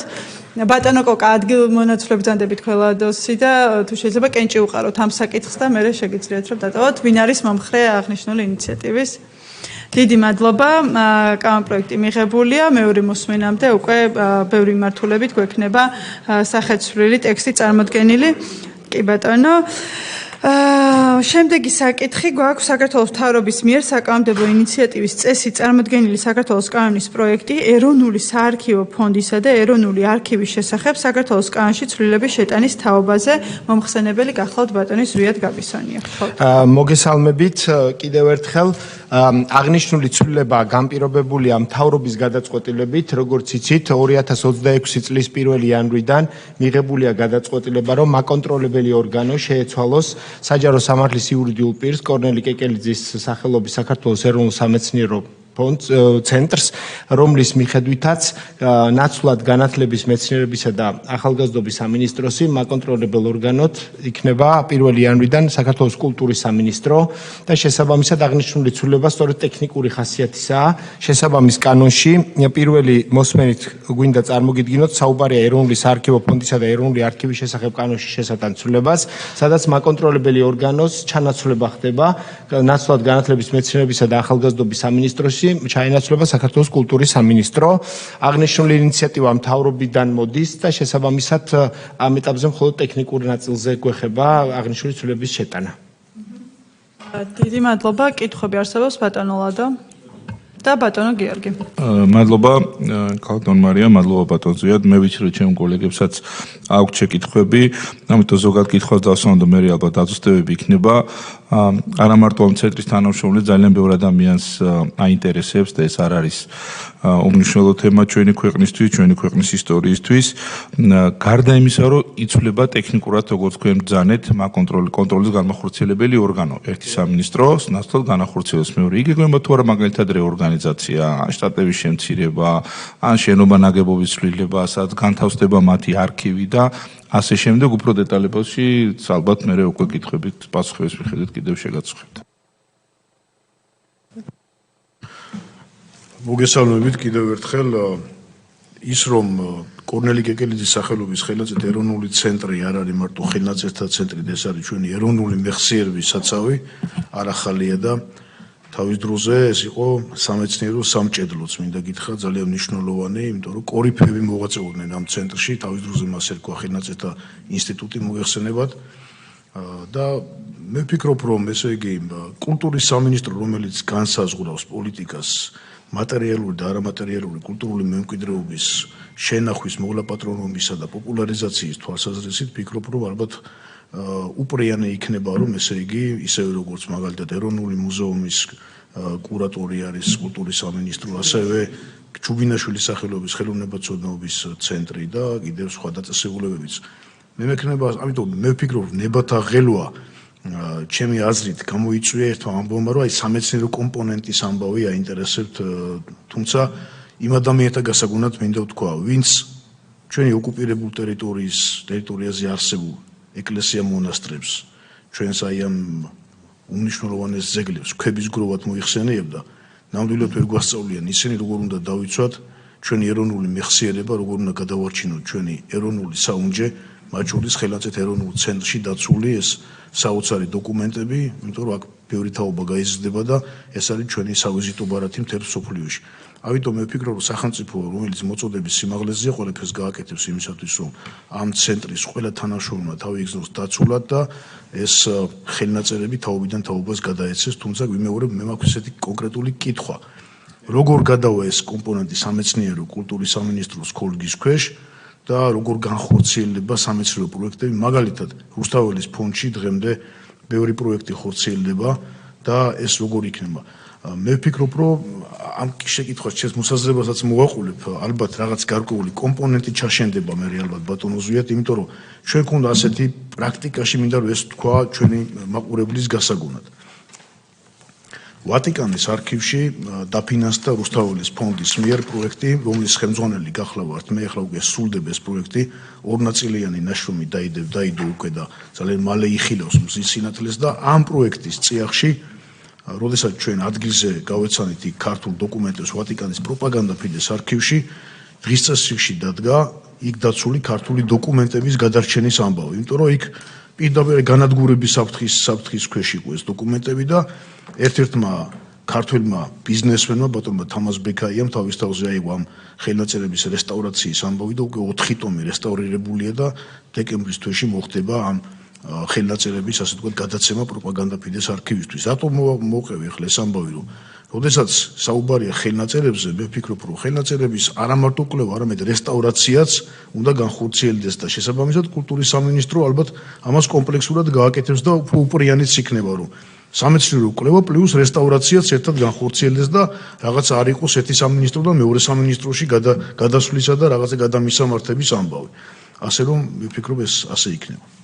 უპასუხეთ და მე შემდგომ მეც. კი ბატონო, პირდაპირ შემიძლია ამაზე პასუხი გაგცეთ ძალიან მარტივად, იმიტომ რომ ამ ეტაპისთვის აღნიშნული საჯარო სამართლის იურიდიული პირი კორნელი კეკელიძის ხელნაწერთა ეროვნული ცენტრის და შოთა რუსთაველის ეროვნული სამეცნიერო ფონდის ჩემს საკურატოროში შედის და შესაბამისად ძალიან მარტივია ამაზე პასუხის გაცემა. რაც შეეხება თქვენს კითხვებს, პირველ რიგში ბატონო ლადო, რეორგანიზაციასთან დაკავშირებით, ანუ საქმე გახლავთ ძალიან მარტივად. ამ ეტაპისთვის ჩვენ საუბრობთ მხოლოდ კურატორის სამინისტრო შეცვლაზე. შესაბამისად, ყოველგვარი შფოთვა არის აბსოლუტურად საფუძველს მოკლებული, უფრო მეც გეტყვით, ჩვენ მქონდა მინისტრთან ერთად შეხვედრა ხელმძღვანელობასთან, კვლევითი ცენტრის, სადაც ვისაუბრეთ და აბსოლუტურად გულწრფელად აუხსენით, რომ ამ ნაწილში არანაირი კავშირი, არანაირი რეორგანიზაციასთან ან რაღაცა ტიპის გადაადგილებებთან ამ ეტაპზე საუბარი საერთოდ არ არის, ეს ერთი. მეორე, გარდა ამისა, ჩვენ დღეს გავაგზავნეთ პასუხი, რადგან მქონდათ წერილით გამოგზავნილი როგორც ჩვენთან, ასევე მთავრობაში, სადაც იგივე რასაც ახლა მე ზეპირ სიტყვერად ვამბობ, წერილობითად დავადასტურეთ, რომ აქ საუბარია მხოლოდ მაკონტროლებელი, ასე ვთქვათ, კურატორის სამინისტროს ცვლილებაზე და სხვა არანაირი შინაარსობრივი ცვლილება არ იგეგმება. რაც შეეხება სამომავლოდ რეორგანიზაციის ფაქტი, რეორგანიზაცია ყველგან არის სამინისტროში, მაგალითად ყველა სიფში დღეისათვის განათლების, მეცნიერების და ახალგაზრდობის პრაქტიკულად ყველა სიფში მიმდინარეობს რეორგანიზაცია სამინისტროს შიდა სტრუქტურული ერთეულების ჩათვლით. ასე რომ მე გამიჭირდება ხა გითხათ კულტურის სამინისტროს შემდგომი მოქმედებები რა იქნება, თუმცა ის რომ სავალალო მდგომარეობაშია ხელნაწერთა ეროვნული ცენტრი და ვინც დარწმუნებული ვარ ყველა ნამყოფი ხართ არის უმძიმეს მდგომარეობაში მისი ინფრასტრუქტურა, მიუხედავად იმისა, რომ თქვათ გეოგრაფიულად საკმაოდ კარგ ადგილას არის წარმოუდგენლად რთული სიტუაცია, თვითონ თანამშრომლების გეტყვიან, საარქივო მასალები არის საკმაოდ რთულ პირობებში, მათ შორის კონდიცირების სისტემები არის ძალიან მოძველებული, ლაპარაკი არის დაახლოებით მე-20 საუკუნის 50-ან 60-ან წლებში არსებულ სისტემებზე, რომლის შენახვა არის ძალიან რთული, არის ძალიან ძვირადღირებული, მაგრამ რაც ყველაზე რთულია, არის კომპონენტები, რომლებიც დღეს შეუძლებელია მათი რეაბილიტაცია. აქედან გამომდინარე, ამ ნაწილში, რა თქმა უნდა, დიდი ალბათობით მოუწევთ რაღაცა ტიპის ინფრასტრუქტურული გადაწყვეტილებების გაკეთება. რაც შეეხება თქვენს კითხვას, ბატონო გიორგი, გიდასტურებთ, რომ ჯერ ერთი საუბარი ამის ძალიან მარტივი მაგალითი გვაქვს, იგივე ჩუბინაშვილის ინსტიტუტი ახსენეთ, იგივე ეროვნული მუზეუმი მოგეხსენებათ, ყველა ეს გახლავთ სუბიექტები რუსთაველის ფონდის საგრანტო პროექტებისა. უამრავი გრანტი, ადრეს და დღესაც მოქმედი გრანტებით სტატისტიკურად აქვს როგორც მუზეუმს მოგებული და ახორციელებს, ასევე ჩუბინაში. ასე რომ ამ ნაწილში საერთოდ უხერხულია საუბარი, რაიმე ტიპის შეზღუდვა ხო არ გაუჩნდება იმისათვის, რომ კურატორ სამინისტრო შეიცვლის. ეს ერთი ნაწილი. მეორე ნაწილი ვატიკანთან დაკავშირებითაც მე ვიცი ბატონი გიორგის საქმიანობა ამ მიმართულებით, ეს არის უმნიშვნელოვანესი. თქვენ იცით, რომ ვატიკანს აქვს უნიკალური არქივი, რომლის დაახლოებით 20% აქვს თავად შესწავლილი, ანუ არის წარმოუდგენლად დიდი რაოდენობის და ის შეიცავს უნიკალურ მასალებს, მათ შორის საქართველოს ისტორიასთან დაკავშირებით უცნობ მასალებს, რომლებიც შუა საუკუნეებში ფაქტიურად შეუსწავლელია შუა საუკუნეების პერიოდი და არის შანსი, რომ საქართველოს ისტორია ამ კვლევებით განსაკუთრებით გაძლიერდეს. ამიტომ გეტყვით სიახლეს, მივიღეთ გადაწყვეტილება, რომ შოთა რუსთაველის ეროვნულ სამეცნიერო ფონდში მიზნობრივი საგრანტო პროექტი შეიქმნება, უახლოეს პერიოდში დაინიცირდება, დაახლოებით ერთკვირიანი ვადა მივეცით დღეს, რომ აღნიშნული დებულება წარმოდგენილი იყოს. ვფიქრობთ, რომ წლის ბოლომდე საგრანტო პროექტი უკვე იქნება გამართული, რაც გულისხმობს არქივებში წელიწადში ორჯერ სამ-სამი მეცნიერის, გულისხმობთ ერთ თაობას, ვთქვათ, სამი განცალკევებული მეცნიერი და ერთი მეცნიერთა ჯგუფი, წელიწადში ორ ნაკადად სრულად დავაფინანსოთ, გულისხმობთ ყველა დაფინანსების კომპონენტს, ტრანსპორტირებას, საცხოვრებელ ხარჯებს, არქივში დაცვების ხარჯებს და ასე შემდეგ. არსებობს ძალიან მნიშვნელოვანი მემორანდუმი, იცით თქვენ, რომელიც საქართველოს აძლევს ქართველ მეცნიერებს აძლევს უნიკალურ შანსს, დაახლოებით სტატისტიკურად რამდენიმე 1000 განაცხადი შედის ყოველწლიურად არქივის დაშვებაზე და დაახლოებით 60-მდე განაცხადი კმაყოფილდება მთელი მსოფლიოს მეცნიერების მასშტაბით და საქართველოსთვის არის განსაკუთრებული გადაწყვეტილება მიღებული იმ მიზეზის გამო, რომ იციან, რომ რომ ეს კვლევითი შედეგები მათ ისტორიასაც და მათ მნიშვნელოვან საკითხებსაც მოხმარდება, ამიტომ ამასაც ვადასტურებთ. რაც შეეხება კორნელი კეკელიძის ეროვნულ ცენტრს, გეტყვით რომ არანაირი შეზღუდვა არც დღემდე არ ქონიათ, არც დღეს მოქმედ გრანტებს არ ეხება, არც მომავალ წელს გამოცხადებულ გრანტებთან, ის რჩება იგივე ბენეფიციარად და სუბიექტად საგრანტო პროექტების, ისევე როგორც უნიკალური მაგალითები უკვე გვაქვს, კულტურის სამინისტროს შემადგენლობაში დღეს შედის ეროვნული მუზეუმიც, ჩუბინაშვილის ინსტიტუტიც და ჩვეულებრივ იღებენ გრანტებს, შემიძლია სტატისტიკაც წარმოგიდგინოთ. ასე რომ საიდუმლო აქ არაფერი კონფიდენციალური არ არის. თქვენ იცით რომ საქართველოს მთავრობა გახლავთ აღმასრულებელი ხელისუფლება და ის იღებს გადაწყვეტილებებს მენეჯერული თვალსაზრისით, სად არის უკეთესი იმისათვის რომ კონტროლი უკეთესად განახორციელოს, ეს არის და ეს ამ ეტაპისთვის შემიძლია ეს გითხრათ. რაც შეეხება დაშვების დონეზეც რო დავუშვათ, რა მნიშვნელობა აქვს გულწრფელად რო გითხრათ, რეორგანიზაციის ნაწილში ბატონ ლადო და გითხარით აგერ სამინისტროში რა პროცესებიც გვაქვს, რა მნიშვნელობა აქვს საკურატორო სამინისტრო იქნება განათლების, მეცნიერების და ახალგაზრდობის სამინისტრო თუ კულტურის სამინისტრო თუ რეორგანიზაცია გამოცხადებელი. უბრალოდ აბსურდია და შინაარსობრივი თვალსაზრისითაც ბატონმა გიორგიმ სწორად თქვა, აქ ლაპარაკია იმაზე, რომ კულტურული მემკვიდრეობის უკეთ შენახვას, დაცვას და უკეთ წარმოჩენას ჩვენი სამინისტროსთან შედარებით ნამდვილად შეძლებთ, იმიტომ რომ ჩვენი პროფილი ეს არ არის.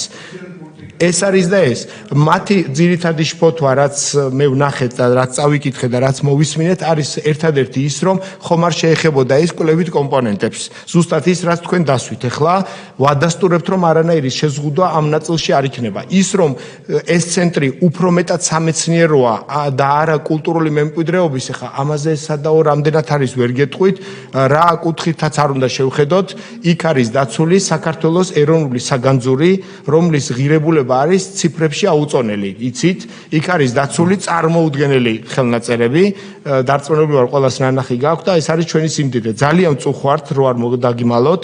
ჩემი ფონდში მუშაობის დროსაც სულ მქონდა ამისი პრობლემა, რომ არ არის წარმოჩენილი ნათლად, მათ შორის ჩვენი უცხოელი პარტნიორებისთვის, როდესაც დელეგაციები ჩამოდიან, არ გვაქვს გულწრფელად რო გითხრათ საშუალება, რომ ვაჩვენოთ ფიზიკურად რა დონის სიმდიდრეს ფლობს ქვეყანა, როცა სხვა ქვეყნებს ამის საუკეთესო მაგალითები იცით თქვენ, ბევრჯერ ნამყოფი ხართ ბევრ ქვეყანაში და ნანახი გაქვთ, ეს არის და ეს რაც შეგვიძლია ამ ნაწილში გითხრათ სრულიად გულწრფელად. დიდი მადლობა, მოკლე კომენტარსაც მეც გავაკეთებ. ბატონო გიორგი ძალიან სწორად ახსენეთ, ეს არის ეროვნული მეხსიერება და ის რითიც საქართველოს აქვს ნამდვილად საამაყო და კიდევ ერთი დამადასტურებელი თუ რაოდენ დიდი ისტორიის და კულტურის მქონე ერი ვართ. რატომ იყო აქამდე ამ ასე ვთქვათ ეს კოორდინაციის ნაწილში ალბათ აქაც საკითხი არის ის, რომ როდესაც მაშინ კულტურა, განათლება, მათ შორის სპორტის ერთ სამინისტროში იყო, ამის გამო იყო, რომ ბევრი ასე ვთქვათ სააგენტო და სიპი იყო შემავალი ამ სამინისტროში და ეხლა დადგა ის მომენტი, როდესაც წესრიგდება და შინაარსობრივად და არა მხოლოდ შინაარსობრივად ეფექტიანად მუშაობის განხორციელების წარმოჩენისა და უკეთ მართვისათვის მოხდა დაზუსტება.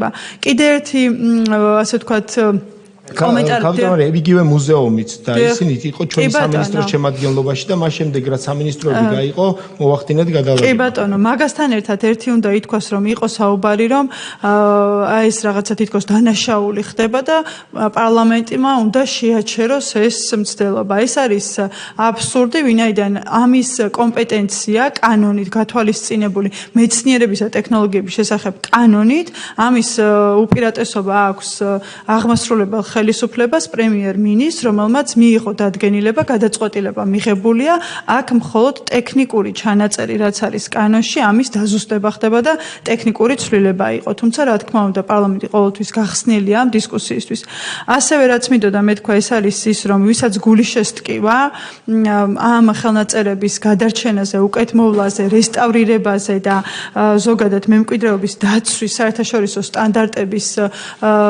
სტანდარტებით დაცვაზე, ყველა ალბათ გულშემატკივარი იქნება, რომ კულტურის სამინისტრო, რომლის კომპეტენციაში შედის ამ კუთხით და რომელსაც უფრო უკეთესი კომპეტენცია აქვს ამ საგანძურების დაცვის, გადადის მასთან და ამიტომ ვფიქრობ, რომ ესეც ძალიან სწორი და მართებული გადაწყვეტილებაა. ასევე ერთ-ერთი კომპონენტი და წუხილი იყო ლოკაციის შეცვლასთან დაკავშირებით. ამ ეტაპზე, როდესაც არც პროექტი არ არსებობს, არც რაიმე ტიპის ინიციატივა დაყენებულა, ამაზე წინასწარ ფოთვების დანერგვა ალბათ არ იქნებოდა სწორი, თუმცა ასეც რომ იყოს, პირველი და მთავარი არის ის, რომ მაკოორდინირებელი ორგანო, რაც არის კულტურის სამინისტრო, იქნება უზრუნველყოფს იმას, რომ ჩვენი ეს ძეგლები იყოს მაღალი სტანდარტით, საერთაშორისო სტანდარტით, როგორც დაცული, ასევე კონსერვაცია, რესტავრაციის კომპონენტები იყოს დაცული და მათ შორის პოპულარიზების კომპონენტი. ასე რომ მეც მოვუწოდებ ჩემს კომიტეტის წევრებს, რომ ამ კუთხით, ასე ვთქვათ, დაუჭიროთ მხარი, განათლების კომპონენტი შედის ძალიან ბევრგან, მათ შორის მაგალითად სპორტის ინსტიტუტიდან რო დავიწყოთ, რომელიც სპორტის სამინისტროს დაქვემდებარებაშია, მათ შორის არის სახელოვნებო უნივერსიტეტები, სახელოვნებო უმაღლესი სასწავლებლები, ასე რომ ამ კუთხიდან თუ ვინმეს ექნება, ასე ვთქვათ, გარკვეული წუხილები და კომენტარები, ჩვენი კომიტეტი ყოველთვის მზად არის, რომ ეს დისკუსიები კიდევ უფრო მეტად გავშალოთ. კი ბატონო. დავამატებ თუ შეიძლება. იმ ადამიანთაგან წუხილი ამ საკითხზე და რაღაცა თემად გადაქცევა, რომელმაც თავის დროზე ეს ცენტრი წაართვეს საქართველოს მეცნიერებათა ეროვნულ აკადემიას. მინდა შევახსენოთ ჩვენს მაყურებელსო, კორნელი კეკელიძის სახელობის ხელნაწერი ინსტიტუტი იყო მეცნიერებათა ეროვნულ აკადემიაზე დაქვემდებარებული თავის დროზე და აი ამ ანდავიანება, ამ ბანდამ, რომელიც ბევრ დაწესებულებას ანგრევდა საქართველოში, წაართვეს ეს ცენტრი და გადაიყვანეს სხვა სამინისტროს დაქვემდებარებაზე და ეხლა პირიქით ხდება სახელმწიფო იზრუნებს აი ამ ხელნაწერთა ცენტრის უკეთ მოვლაზე, მის პოპულარიზაციაზე და მის გადარჩენაზე. დიდი მადლობა. გთხოვთ კენჭი უყაროთ აღნიშნულ საკითხს, ვინ არის მომხრე?